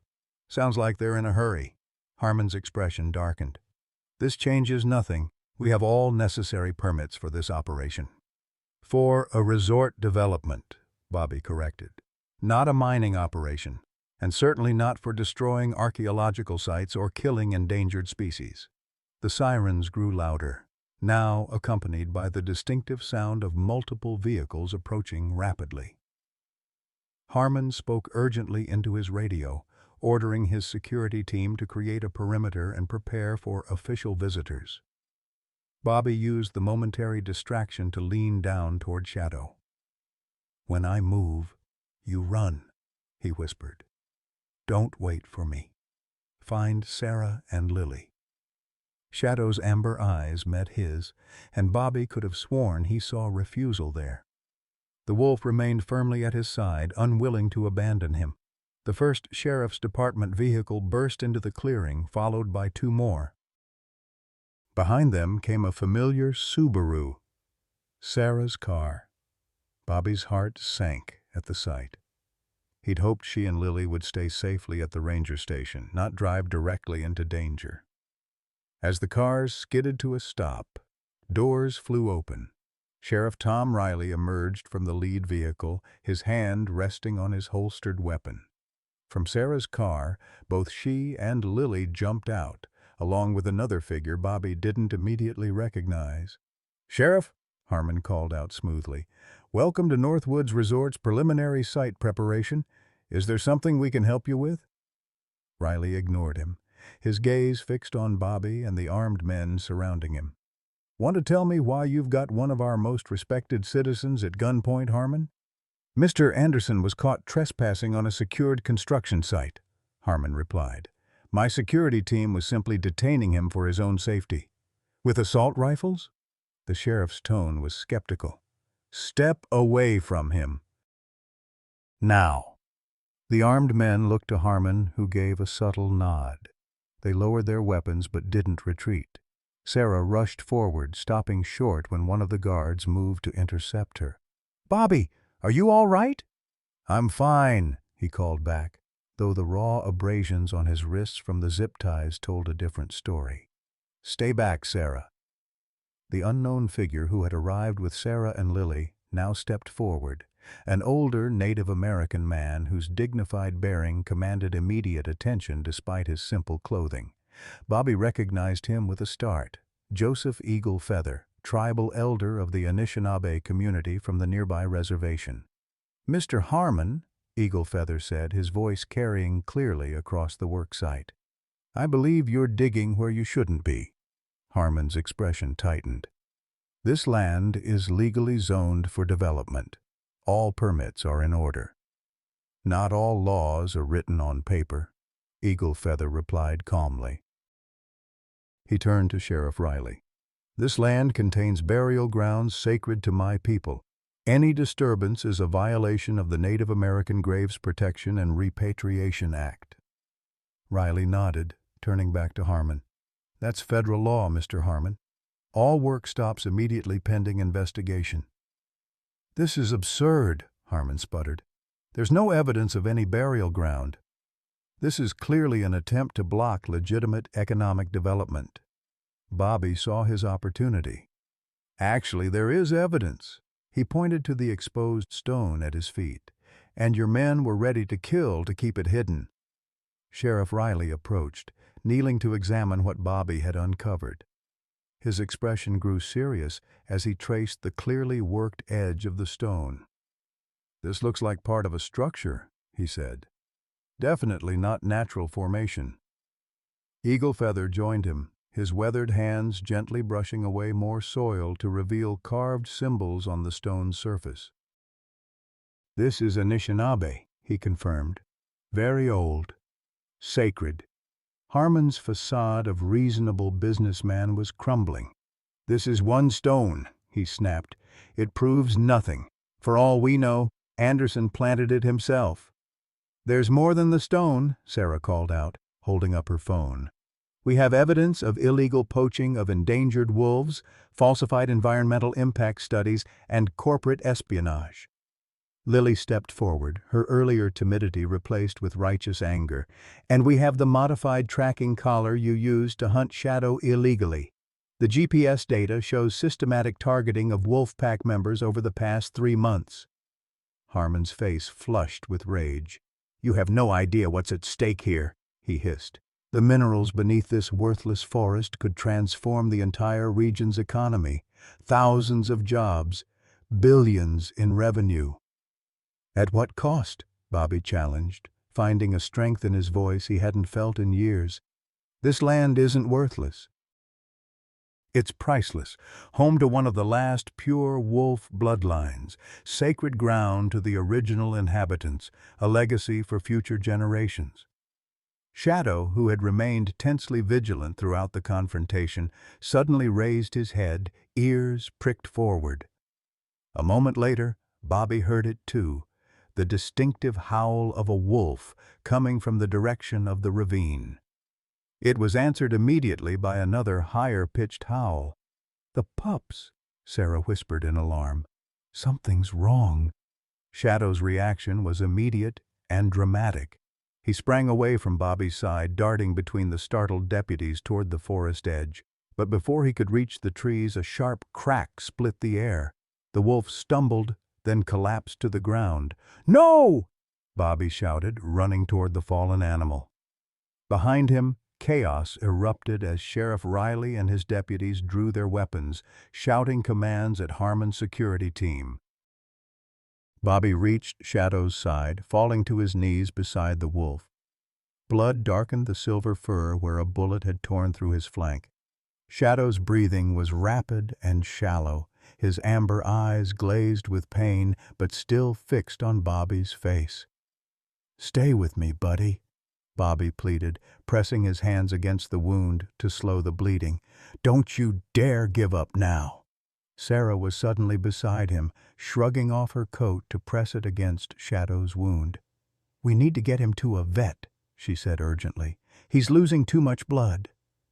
Through the haze of shock and fear, Bobby was aware of the confrontation continuing around them.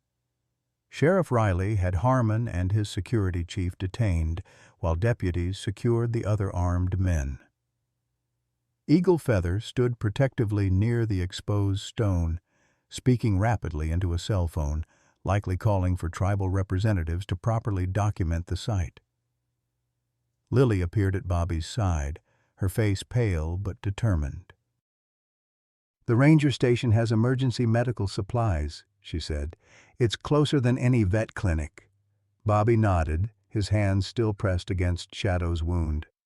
"We need a vehicle, something we can use to transport him." "Use my truck," Sheriff Riley called over, tossing his keys to Sarah. "We'll handle things here." Together, Bobby and Sarah carefully lifted Shadow's limp form. The wolf was terrifyingly still, his eyes now closed, only the shallow rise and fall of his chest indicating he still lived. They carried him to the sheriff's pickup, laying him gently in the truck bed on a blanket Lily found in the emergency kit. "I'll drive," Sarah said, taking the keys. "You stay with him." Bobby climbed into the truck bed, cradling Shadow's massive head in his lap as Sarah started the engine. The wolf's blood soaked through his jeans, warm and accusing. This was his fault. He had drawn Shadow into human conflicts, exposed him to human cruelty. As the truck bounced along the forest road toward the ranger station, Bobby bent low over the injured wolf. "I'm sorry," he whispered. "I should have protected you better." Shadow's eyes flickered open briefly, meeting Bobby's gaze with that same unsettling intelligence that had drawn them together from the beginning. Then they closed again, his breathing growing more labored. The ranger station appeared ahead, a small outpost Bobby knew well from his years of service. Sarah skidded to a stop at the entrance, and they quickly but gently moved Shadow inside to the examination table in the small medical room. The station was designed for treating injured wildlife, with basic veterinary supplies and equipment maintained for emergency use. Bobby moved with automatic precision, falling back on decades of training as he assessed Shadow's condition more thoroughly. "The bullet went clean through," he reported, carefully cleaning around the entry and exit wounds. "But he's lost a lot of blood." Sarah was already preparing an IV line with fluids. "His pulse is weak but steady. Wolves are tough, Bobby, especially this one."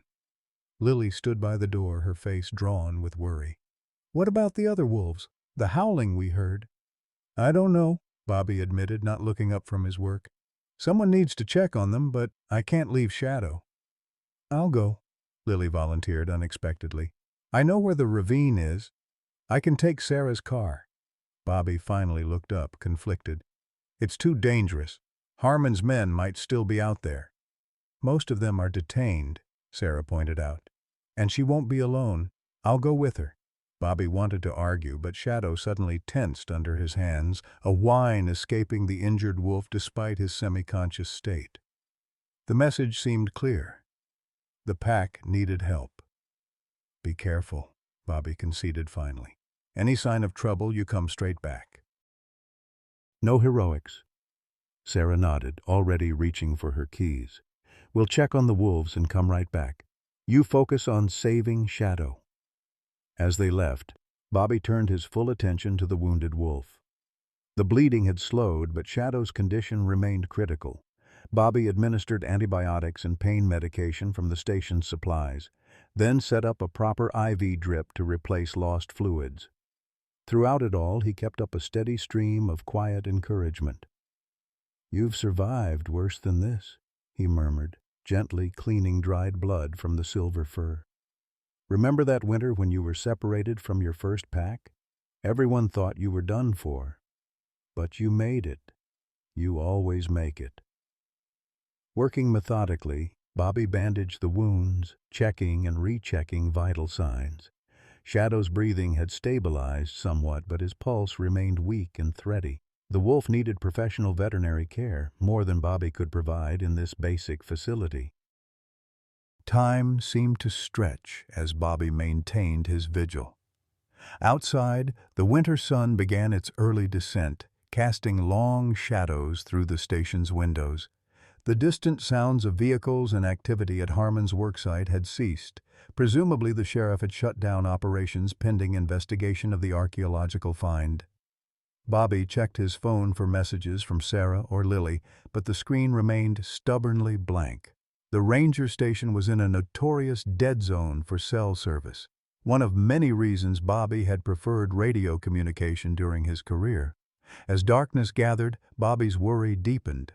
Sarah and Lily should have returned by now, or at least found a way to contact him. Something was wrong. He could feel it with the same instinctive certainty that had guided him through decades in the wilderness. Shadow stirred on the examination table, a low whine escaping him. Bobby moved to soothe him, but the wolf's eyes were suddenly alert, his ears pricked forward despite his weakened state.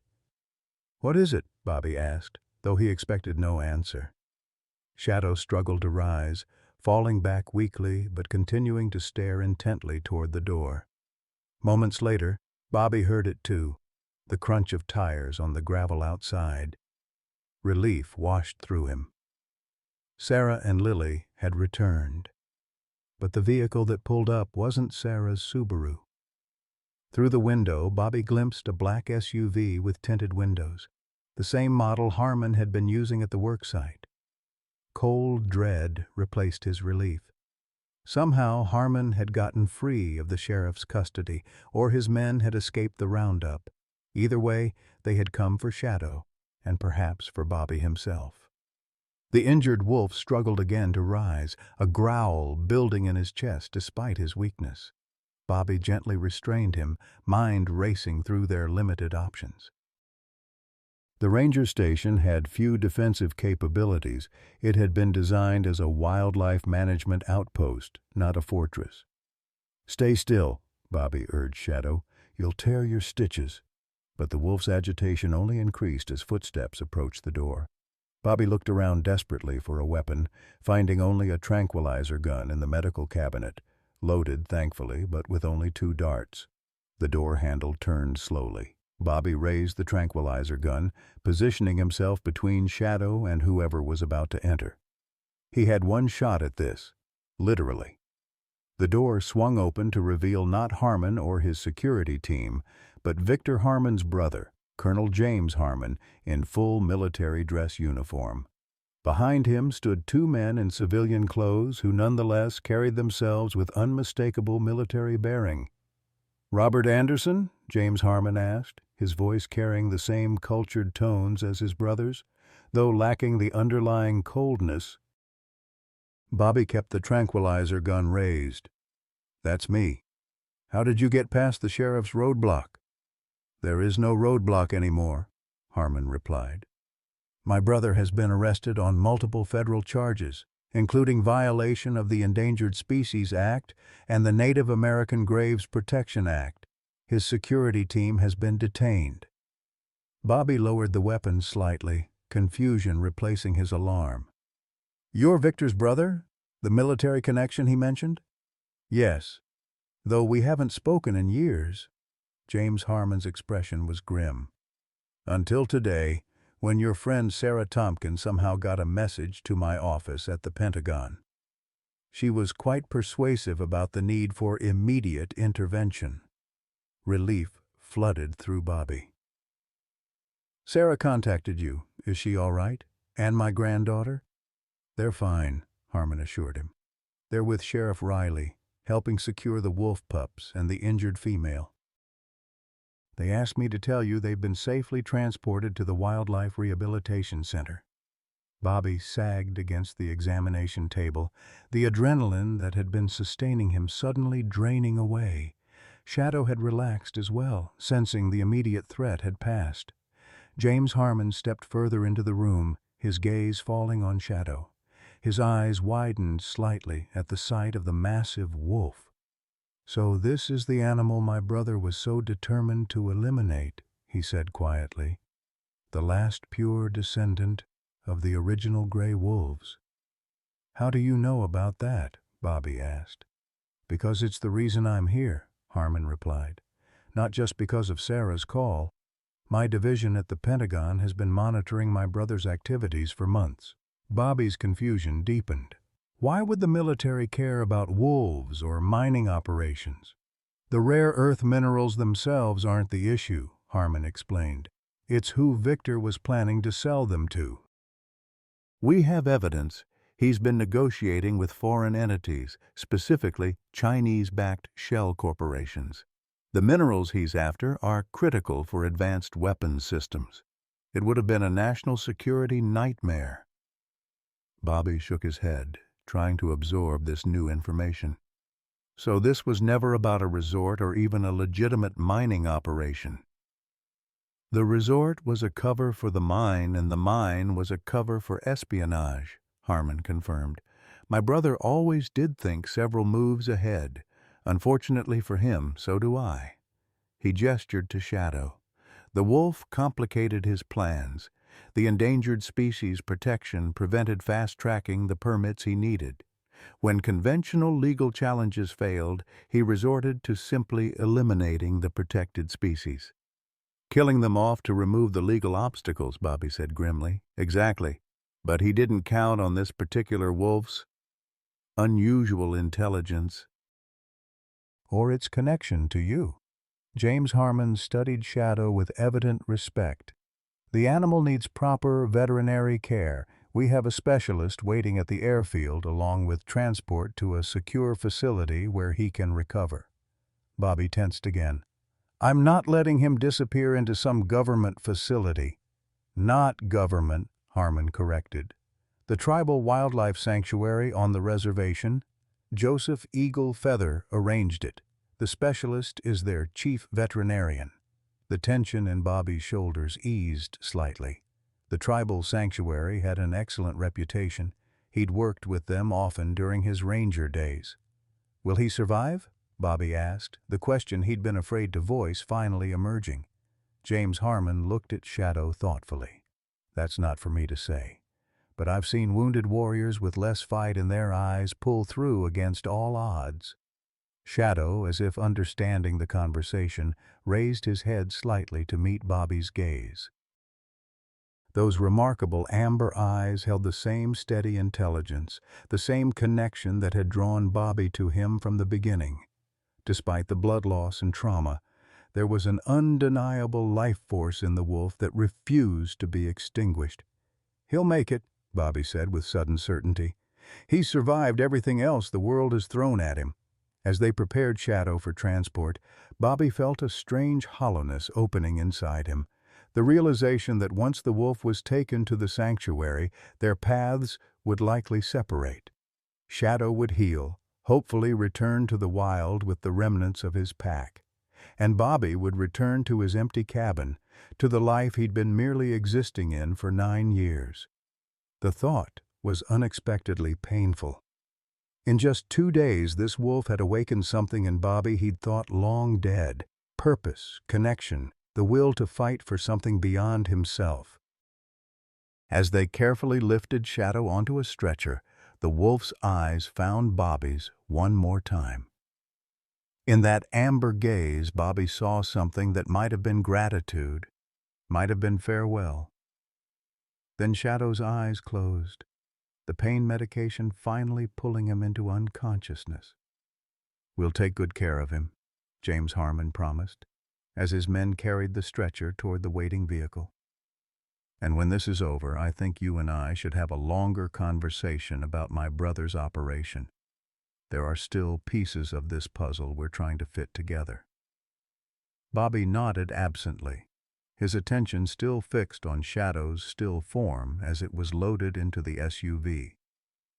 The wolf's silver coat gleamed dully in the vehicle's interior lights, the bandages stark white against the dark fur. "Will you let me know how he's doing?" Bobby asked, hating the vulnerability in his voice but unable to suppress it. "Of course," Harmon replied, his tone gentler than before. "The sanctuary has my contact information. They'll keep us both updated." As the SUV pulled away, Bobby stood in the doorway of the ranger station, watching until its taillights disappeared around a bend in the forest road. The night closed in around him, cold and empty. He remained there long after the vehicle had gone, staring into the darkness where Shadow had vanished. In just 2 days, Bobby had rediscovered parts of himself he'd thought lost forever, his capacity for connection, for caring deeply, for fighting against impossible odds. And now, as quickly as Shadow had entered his life, the wolf was gone, his fate uncertain. Bobby finally turned back into the station, the sight of Shadow's blood on the examination table hitting him with unexpected force. He slumped into a chair, sudden exhaustion overwhelming him. He should call Sarah, check on Lily, find out more about the situation at Harmon's worksite. But in this moment, all he could feel was loss. Shadow had saved him in more ways than one, had dragged him back into the world of the living after 9 years of half-existence, and now Bobby didn't know if he'd ever see the wolf again, didn't know if Shadow would even survive his injuries. Outside, snow began to fall again, soft flakes drifting past the window. Bobby watched them, remembering Shadow running through the forest, powerful and free, remembering the wolf's amber eyes fixed on his with that uncanny understanding, remembering the feel of the massive head pressed trustingly against his hand. "Come back," Bobby whispered to the empty room. "Please come back." But only silence answered him, broken eventually by the distant, mournful howl of a lone wolf somewhere in the endless forest, a sound so filled with loss it might have been Bobby's own heart crying out into the wilderness. 3 days passed with no news of Shadow. Bobby moved through them in a haze, shuttling between his cabin and the Wildlife Rehabilitation Center where the female wolf and pups were being treated. The female, whom the staff had named Sierra, was slowly recovering from her injuries, while the pups thrived under professional care.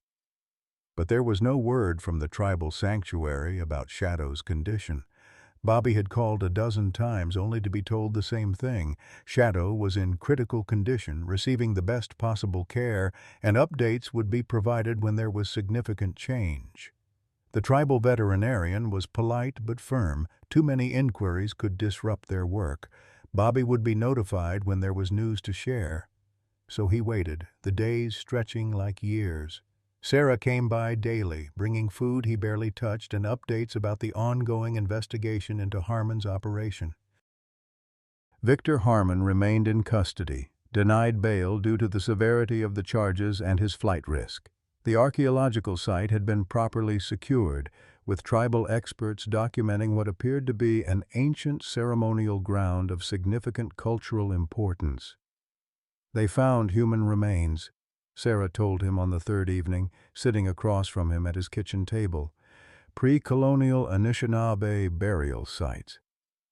The kind of discovery that would have immediately halted any development if Harmon hadn't been concealing it. Bobby nodded absently, his mind elsewhere. Sarah reached across the table to touch his hand. "He's going to make it, Bobby." Shadow's stronger than any wolf I've ever known." "It's been 3 days," Bobby said, his voice hollow. "If he was going to recover, we'd have heard something by now." "Not necessarily. These things take time." Bobby shook his head, rising to stare out the window at the darkening forest. "I've seen enough wounded animals to know the odds. That bullet did a lot of damage, and he'd already been through hell before that. There's only so much even Shadow can take." Sarah was silent for a moment, then asked quietly, "Is this about Shadow or Michael?" Bobby stiffened. No one mentioned his son to him anymore. They'd learned years ago that it only drove him deeper into isolation. But Sarah had always been different, braver than most. "What are you talking about?" he asked, without turning. "You couldn't save Michael when he fell through the ice," Sarah said gently. "And now you feel like you've failed Shadow the same way." The truth of her words struck Bobby with physical force. He leaned against the window frame, suddenly unable to support his own weight. "I brought him into this," he said finally. "If I'd just called the wildlife authorities when I found him on the ice, he'd be dead," Sarah finished firmly. "If you hadn't taken him in, treated his earlier wounds, he would have died that first night, and Harmon would have succeeded in wiping out the entire pack." "Maybe," Bobby conceded. "Or maybe he'd still be out there, running free instead of fighting for his life in some facility. You can't know that. What you can know is that you did everything possible to protect him and his family." Sarah stood, moving to stand beside him at the window. "And you're not alone in this anymore, Bobby. That's something else Shadow brought back to you." As if summoned by their conversation, headlights appeared on Bobby's long driveway. Lily's voice called from the porch where she'd been sitting with her laptop. "Someone's coming!" Bobby moved to the door, heart quickening with hope. Could it be news about Shadow? But the vehicle that emerged from the trees wasn't from the tribal sanctuary. It was Colonel James Harmon's black SUV. Bobby stepped onto the porch as Harmon parked and climbed out, still in his military uniform, despite the late hour. His expression gave nothing away as he approached. "Anderson," he greeted Bobby with a nod. "Miss Tompkins." "Colonel," Bobby replied, anxiety tightening his chest. "What brings you here?" Harmon glanced at Lily, who had risen from her chair, then back to Bobby. "I'd like to speak with you privately, if possible." Bobby led him inside to the kitchen, where Sarah quickly excused herself to join Lily on the porch. When they were alone, Harmon didn't waste time with preliminaries. "We've completed our investigation of my brother's operation," he said. "It's worse than we initially thought. Victor wasn't just selling mineral rights to foreign interests. He was involved in a much larger conspiracy to undermine American technological advancement in several key areas." Bobby struggled to focus on Harmon's words. "I don't understand what this has to do with me. Or with Shadow." "I'm coming to that," Harmon assured him. "In the course of our investigation, we discovered something unusual about the wolf's radio collar, the one your granddaughter has been analyzing." Bobby's attention sharpened. "What about it?" "The secondary device attached to it wasn't just a tracking mechanism. It was also a sophisticated data collection unit, gathering information about the wolf's movements, behaviors, and physiological responses." "For what purpose?" "That's where things get interesting," Harmon said, leaning forward. "My brother's company wasn't just interested in eliminating the wolves to clear legal hurdles. They were studying Shadow specifically because of his unusual cognitive abilities." Bobby frowned. "You mean his intelligence?" "Intelligence, problem-solving capacity, adaptive behaviors, all of it. According to files we recovered, Shadow exhibits cognitive capabilities that exceed normal parameters for his species. My brother's research team had been monitoring him for years, ever since you first documented his exceptional traits." Bobby absorbed this, unsurprised yet disturbed. He'd always known Shadow was extraordinary, But the idea that others had been watching, studying, perhaps even experimenting in some way, what were they planning to do with this research? He asked. We're not entirely sure, Harmon admitted, but it appears to relate to some kind of behavioral prediction modeling. The applications could range from wildlife management to something more sinister. Bobby shook his head, struggling to make sense of it all. So they wanted to eliminate the pack, but preserve Shadow's data. That doesn't explain why they were so determined to kill him specifically.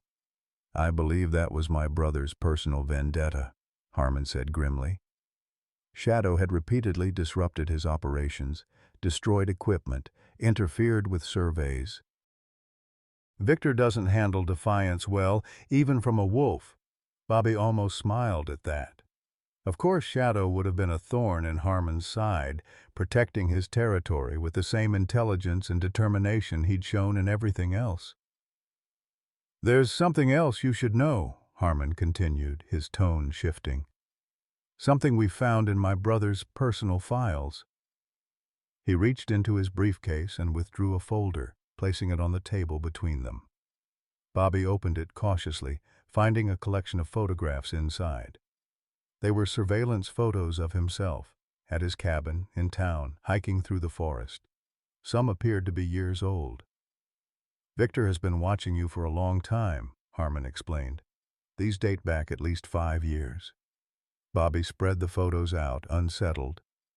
Why would he be interested in me? I was just a ranger who opposed his development plans. One of many.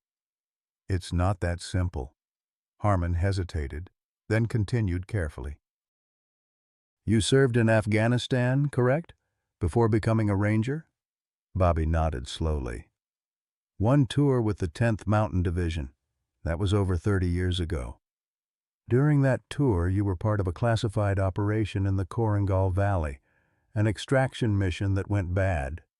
Bobby's blood ran cold. That mission had been buried so deeply he'd almost convinced himself it never happened. How do you know about that? Because my brother was there too, Harmon said quietly. Captain Victor Harmon, 5th Special Forces Group. He was the commanding officer whose team you were sent to extract after their mission was compromised. The world seemed to tilt beneath Bobby. Fragments of memory surfaced. A night operation gone horrifically wrong. A firefight in a mountain pass carrying wounded men through treacherous terrain, and a captain who'd refused to leave until every one of his men was accounted for. That was Victor? Bobby whispered, stunned. I never knew his name. Everything about that mission was classified. We were told never to speak of it. Victor knew who you were, Harmon said. He recognized your name when you first opposed his development plans years ago. That's why he's been watching you. He never forgot what happened that night. Bobby sat back, overwhelmed. The mission was a success. We got everyone out. Not everyone, Harmon corrected gently. My brother lost his best friend and second in command, Lieutenant David Wells. He bled out during the extraction. Victor never forgave himself, or, apparently, the extraction team. We did everything possible, Bobby protested. The lieutenant was already critically wounded when we arrived. The medic worked on him the entire journey back. I know, Harmon assured him. I've read the after-action reports. But grief and guilt aren't rational, Mr. Anderson. Victor needed someone to blame besides himself. Bobby stared at the surveillance photos, a cold realization dawning. So his vendetta against me predates any conflict over the wolves or the development.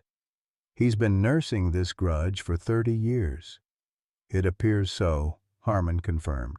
And when you became the champion of the wolf that was interfering with his plans, it must have seemed like perfect symmetry to him, 2 enemies he could eliminate at once. Bobby pushed the photos away, suddenly exhausted. What happens now? To Victor, to the land, to the wolves. My brother will likely spend the rest of his life in prison, Harmon said matter-of-factly.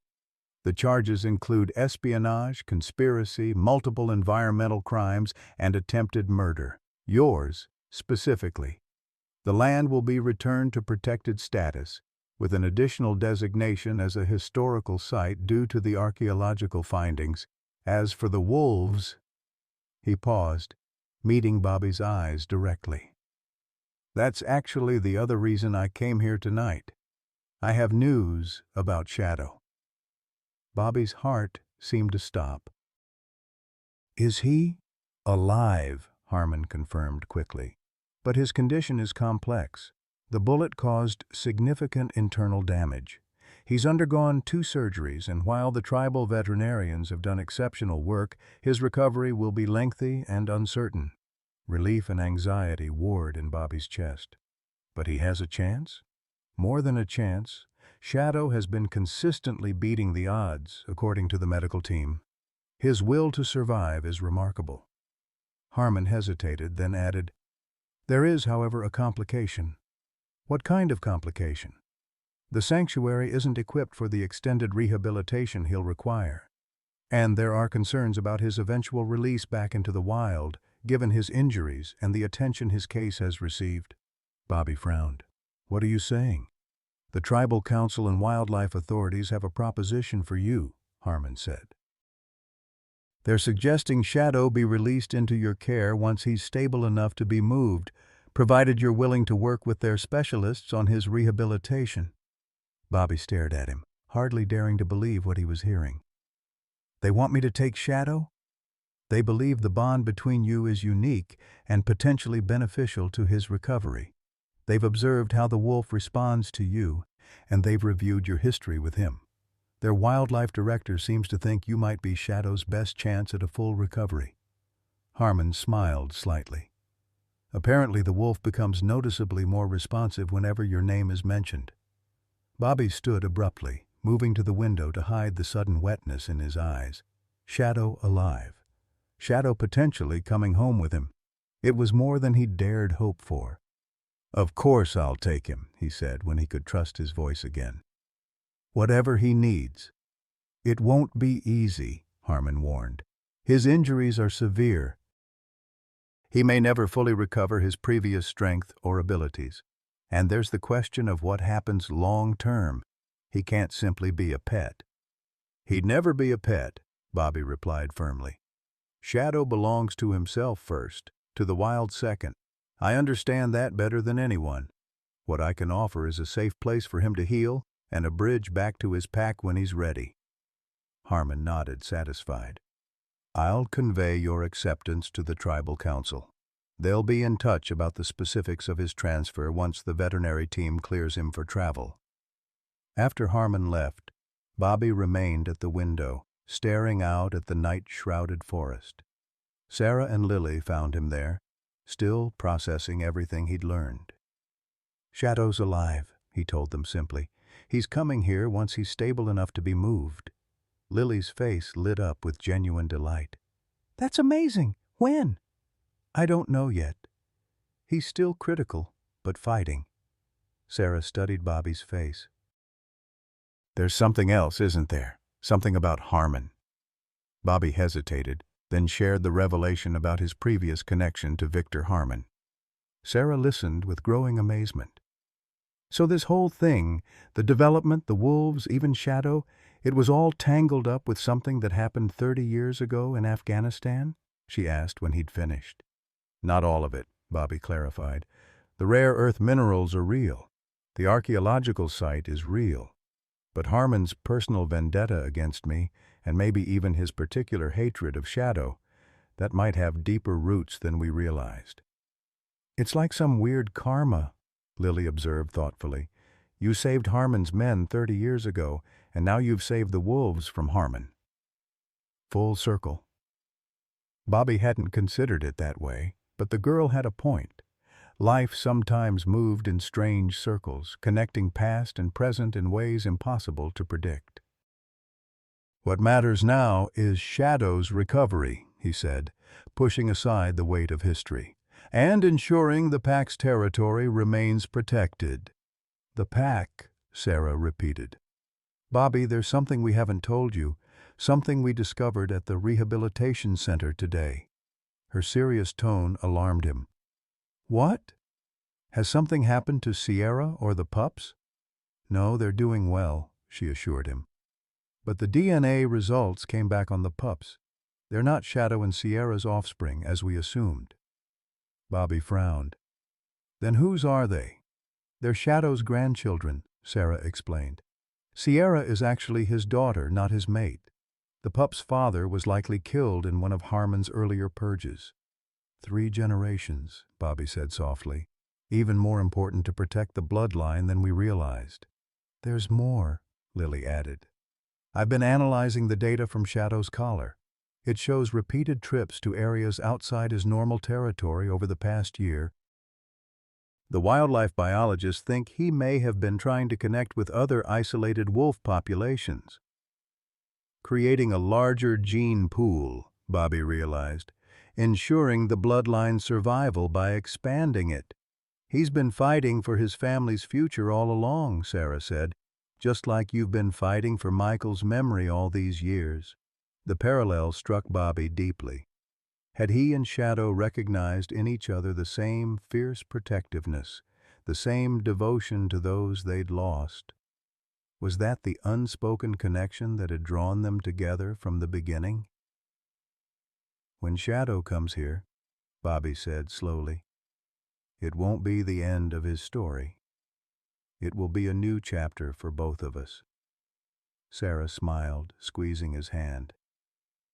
For all of us. Bobby looked at her questioningly. I've accepted a position with the Tribal Wildlife Management Team, she explained. I'll be coordinating Shadow's rehabilitation and the eventual reintegration of the pack into protected territory. It means I'll be around a lot more. And I'm staying too, Lily added quickly. At least until I start college next fall.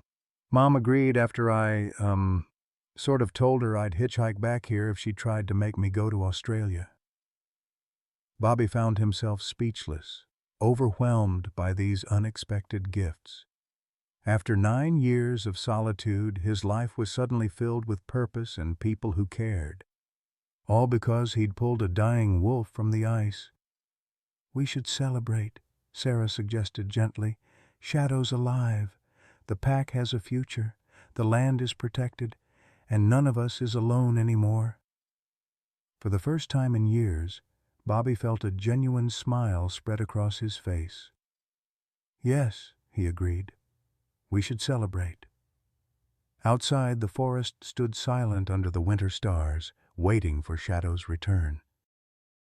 And within Bobby's chest, something long frozen had begun to thaw, warming with the promise of new beginnings and unexpected truths, truths that once faced had transformed rather than defeated him. In saving Shadow, he had somehow saved himself, and in the days to come they would heal together, man and wolf, each carrying scars, each finding strength in the other's resilience.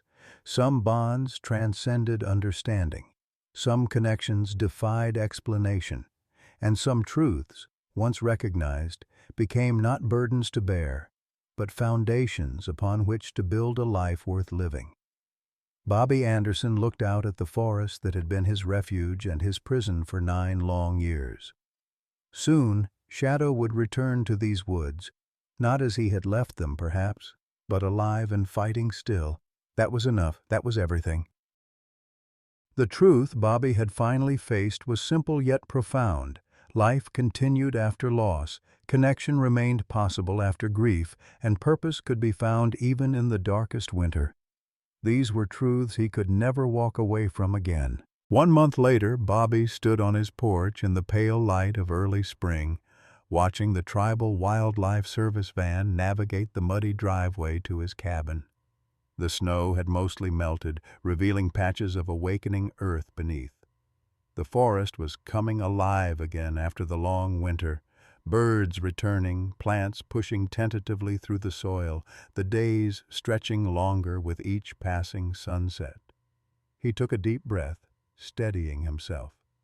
After weeks of updates, consultations with veterinarians, and preparations to his property, the day had finally arrived. Shadow was coming home. Sarah emerged from the cabin to stand beside him, her presence a quiet comfort. Over the past month, their relationship had deepened beyond friendship, though neither had put a name to what was developing between them. There would be time for that. For now, it was enough to face this moment together. "Nervous?" she asked, slipping her hand into his. "Terrified," Bobby admitted with a small smile. "What if he doesn't remember me? What if he hates being confined during his recovery? What if you stop borrowing trouble?" Sarah interrupted gently. "He's alive, Bobby. Against all odds. That's what matters." The van stopped in front of the cabin, and Dr. Kimmy Redwing stepped out, the tribal sanctuary's chief veterinarian. Bobby had come to know her well during the past month, impressed by her combination of modern medical knowledge and traditional healing practices. She'd overseen Shadow's surgeries and subsequent recovery with remarkable skill and dedication. "He's awake and alert," she called as she walked toward them. "The journey didn't seem to stress him too much, but we should move him inside fairly quickly." Bobby nodded, his throat suddenly tight. How is he?" Dr. Redwing's expression softened. "See for yourself." She opened the van's rear doors, revealing a large transport crate secured to the floor. Inside, Bobby caught a glimpse of silver-gray fur, and then his heart seemed to stop, those unmistakable amber eyes fixed directly on him. "Shadow," he whispered. The wolf's ears pricked forward at the sound of Bobby's voice. A soft whine escaped him, not of pain, but of recognition. "He knows you," Dr. Redwing said, smiling. "We've seen this response whenever we mention your name or play recordings of your voice. It's quite remarkable." Together they carefully lifted the crate from the van and carried it into the cabin, where Bobby had prepared a recovery space in the main room, a comfortable bed near the fireplace with easy access to the outside once Shadow was mobile enough to need it. Lily was waiting inside, trying and failing to contain her excitement. "Is he okay? Can we let him out now?" "Patience," Dr. Redwing advised. "Let him adjust to the new environment first. Remember, he's still healing from major trauma. His movements will be limited for several more weeks." They positioned the crate in the prepared area, then stepped back to give Shadow space. Dr. Redwing unlatched the door but didn't open it fully. "Let him come out in his own time," she instructed. "Don't crowd him or make sudden movements." Bobby knelt a few feet from the crate, his heart pounding. After a moment, the door swung wider as Shadow pushed against it with his nose. Slowly, with obvious effort, the wolf emerged.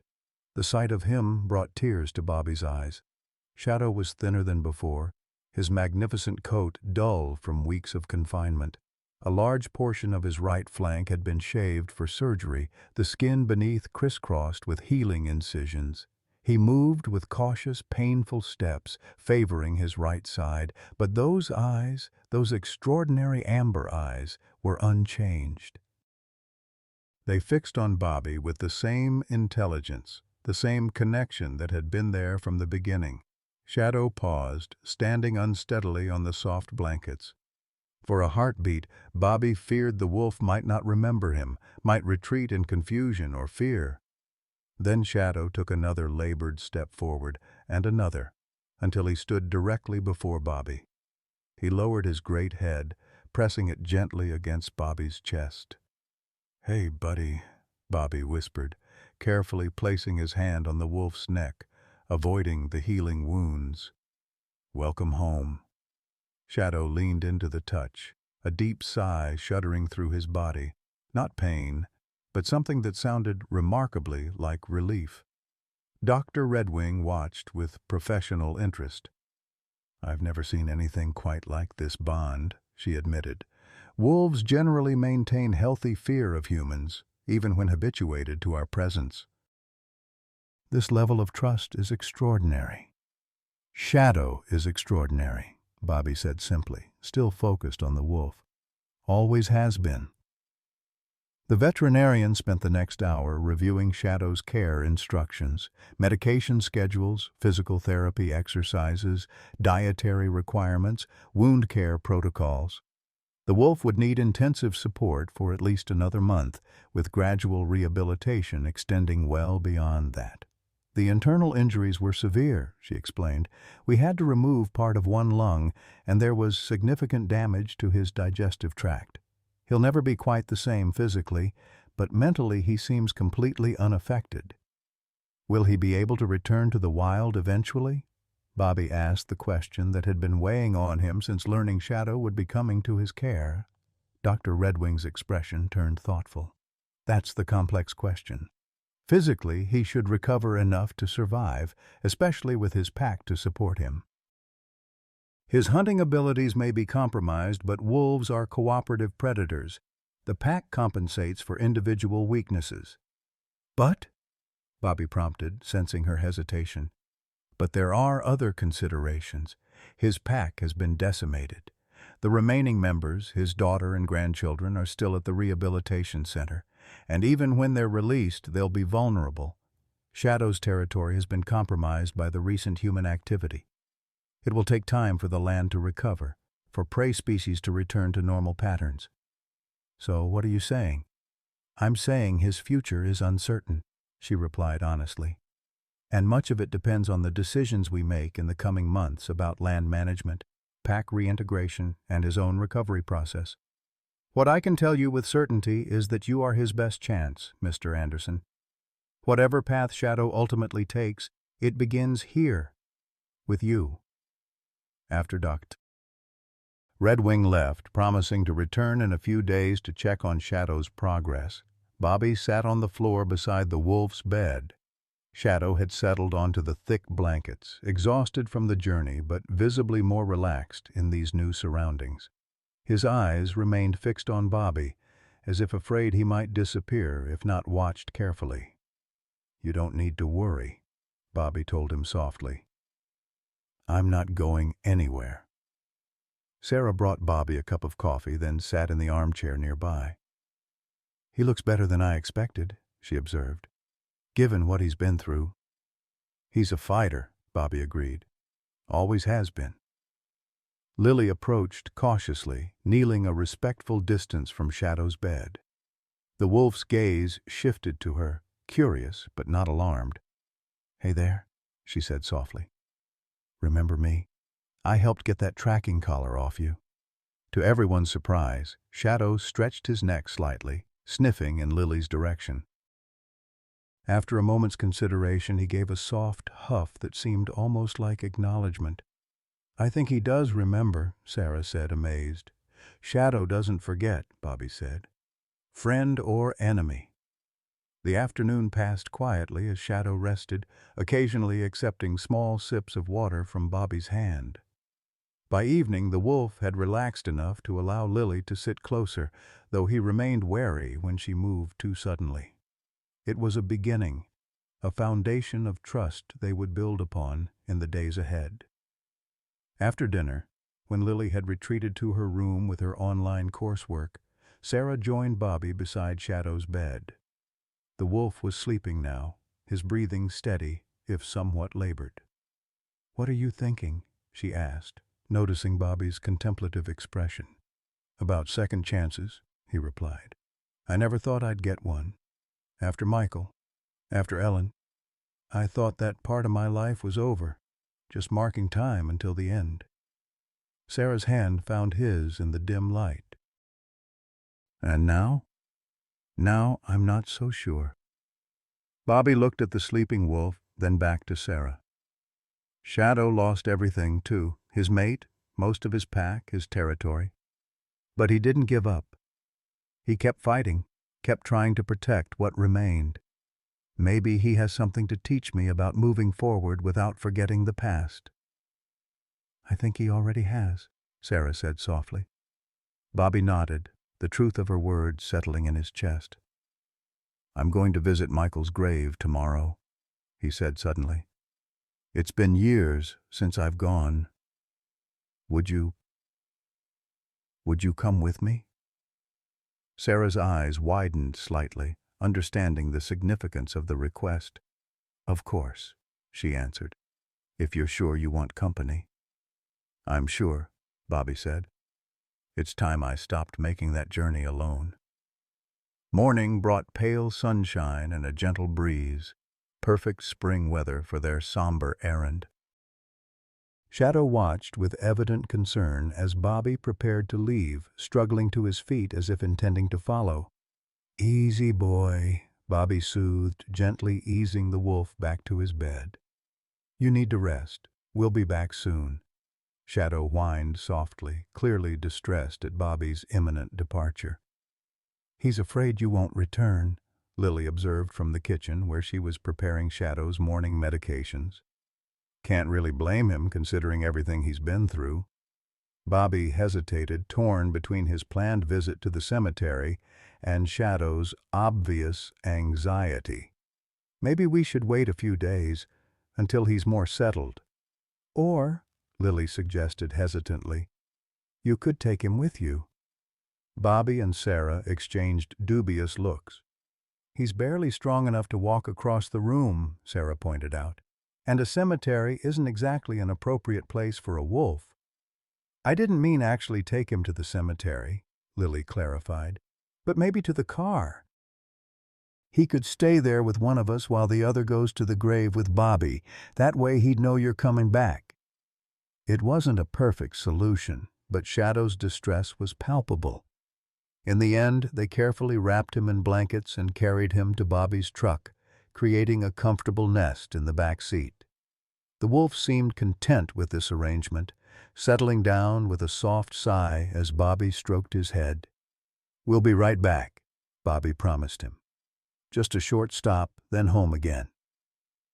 The small cemetery lay on a gentle hill overlooking Lake Wilderness. Bobby hadn't visited in over 5 years, overcome by grief the last time he'd tried. Now, with Sarah beside him, he walked the familiar path to Michael's grave, each step feeling both heavier and somehow easier than he'd expected. The simple headstone stood beneath an old oak tree, its surface weathered by years of Minnesota seasons. Michael James Anderson, beloved son. The dates spanning just 12 brief years. Bobby knelt, brushing away the winter debris that had collected on the stone.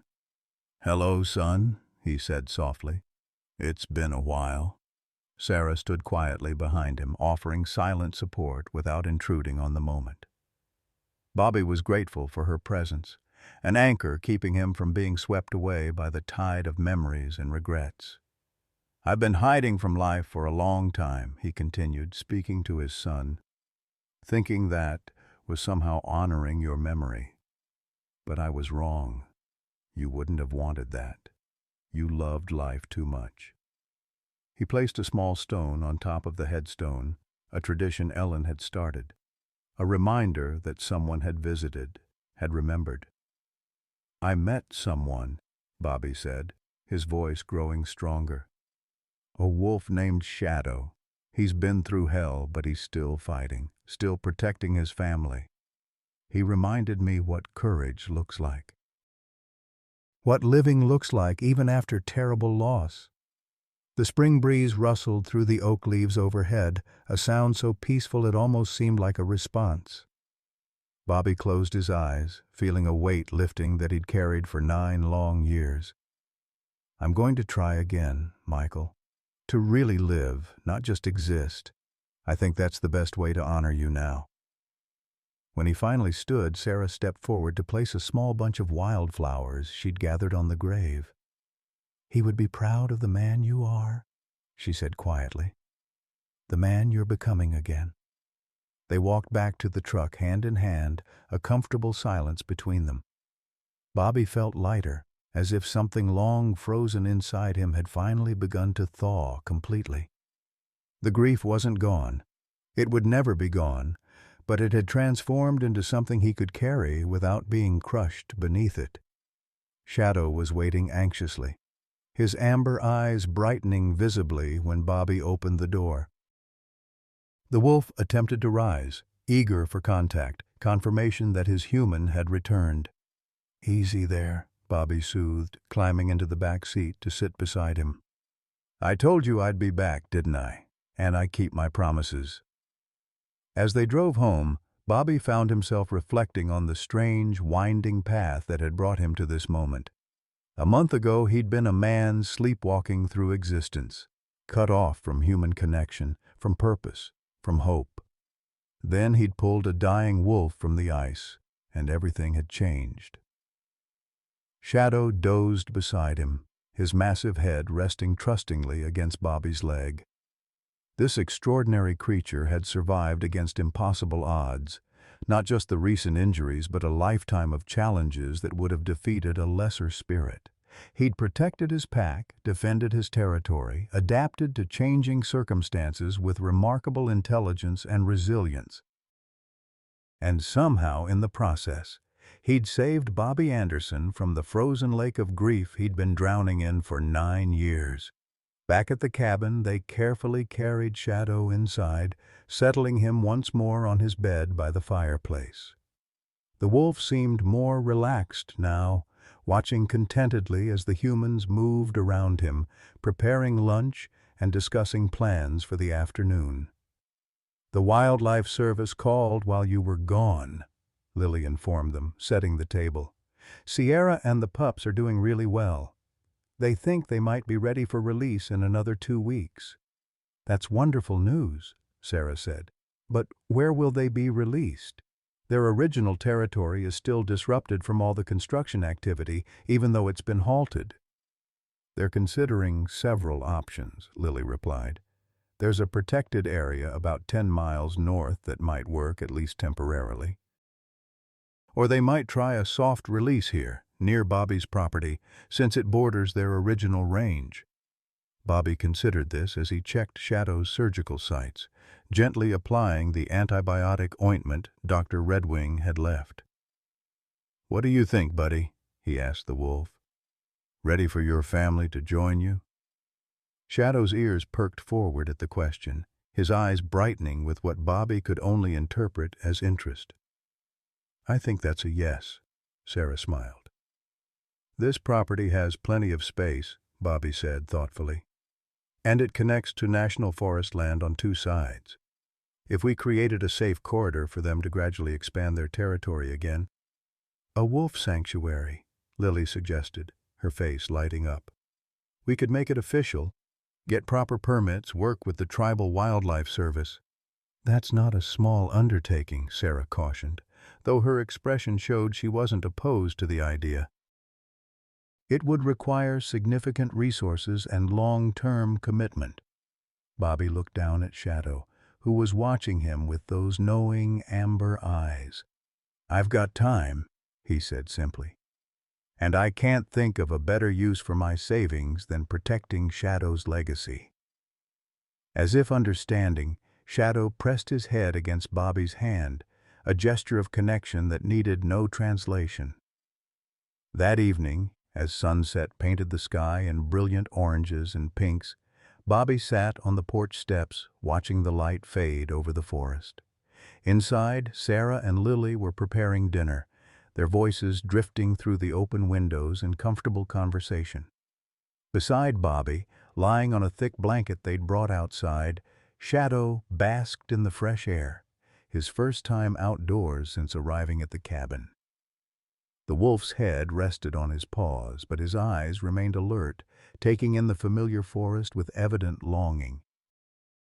He was still weeks, perhaps months, away from being strong enough to roam freely, but Bobby could see the wild heart beating within him, patient but undiminished. "You'll get back out there," Bobby promised him quietly, "when you're ready, and your family will be waiting." Shadow turned those remarkable eyes to him, and once again Bobby had the uncanny feeling the wolf understood far more than should be possible. In that steady amber gaze, he saw not just intelligence but wisdom, the ancient knowledge of a species that had survived alongside humans for thousands of years, sometimes as adversaries, sometimes as allies, always as fellow travelers on the long journey of existence. From the edge of the forest, a distant howl rose into the twilight, a lone wolf calling across the wilderness. Shadow's head lifted instantly, ears pricked forward in intense concentration. After a moment, he attempted to respond, but his injured lung allowed only a soft, abbreviated cry. Bobby felt the wolf's frustration as if it were his own. "They'll hear you again," he assured Shadow. "When you're stronger, your voice will carry through these forests again."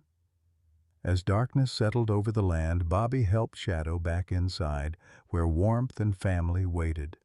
The cabin that had been so empty for so long now hummed with life. Sarah setting plates on the table, Lily laughing at something on her phone, Shadow settling on his bed with a contented sigh. The transformation seemed miraculous, yet it had unfolded so naturally, one step following another since that fateful day on the ice. Later, after dinner, when Lily had gone to bed and Sarah had dozed off reading in the armchair, Bobby sat beside Shadow in the firelight. The wolf was awake, his amber eyes reflecting the dancing flames as Bobby gently stroked his thick fur. "We're not so different, you and I," Bobby murmured. "Both of us lost what we loved. Both of us retreated into ourselves. But you never stopped fighting for what remained. You showed me the way back." Shadow shifted slightly, resting his massive head against Bobby's leg in what felt remarkably like affirmation. "Whatever comes next," Bobby continued softly, "we'll face it together. That's a promise." Outside, the forest stood sentinel under the stars, ancient and enduring. Within its depths, life continued its eternal cycle of challenge and adaptation, loss and renewal. And within the warm circle of firelight, man and wolf shared a moment of perfect understanding. Two beings connected by something deeper than words, united by a truth neither could walk away from. That even in our darkest moments, connection remains possible. Healing remains possible. Hope remains possible. Bobby Anderson had pulled a dying wolf from the ice and found himself rescued in return. Some bonds transcend explanation. Some truths, once recognized, transform everything they touch. And some journeys, though beginning in darkness, lead eventually to light. In our twilight years, we often find ourselves trapped in the ice of past regrets, frozen in grief or loneliness. Like Bobby Anderson, many of us have retreated from life after loss, thinking isolation protects us from further pain. But his journey with Shadow reminds us it's never too late for a second spring. The wolf, despite his wounds, never stopped fighting for his family or territory. He recognized in Bobby a kindred spirit, someone who needed saving as much as he did. Their story shows us that healing comes through connection, not isolation, through purpose, not surrender. Whether it's reconciling with estranged family, finding new love like Bobby and Sarah, or creating legacy projects that outlive us, we all have the capacity to thaw frozen hearts. The most powerful truth Bobby faced was that honoring those we've lost means fully living again. What unexpected connection has helped you heal from a significant loss? Or what purpose have you found in your retirement years that gives your life new meaning? Share your story in the comments. You never know who might need to hear exactly what you've experienced to find their own way back from the ice.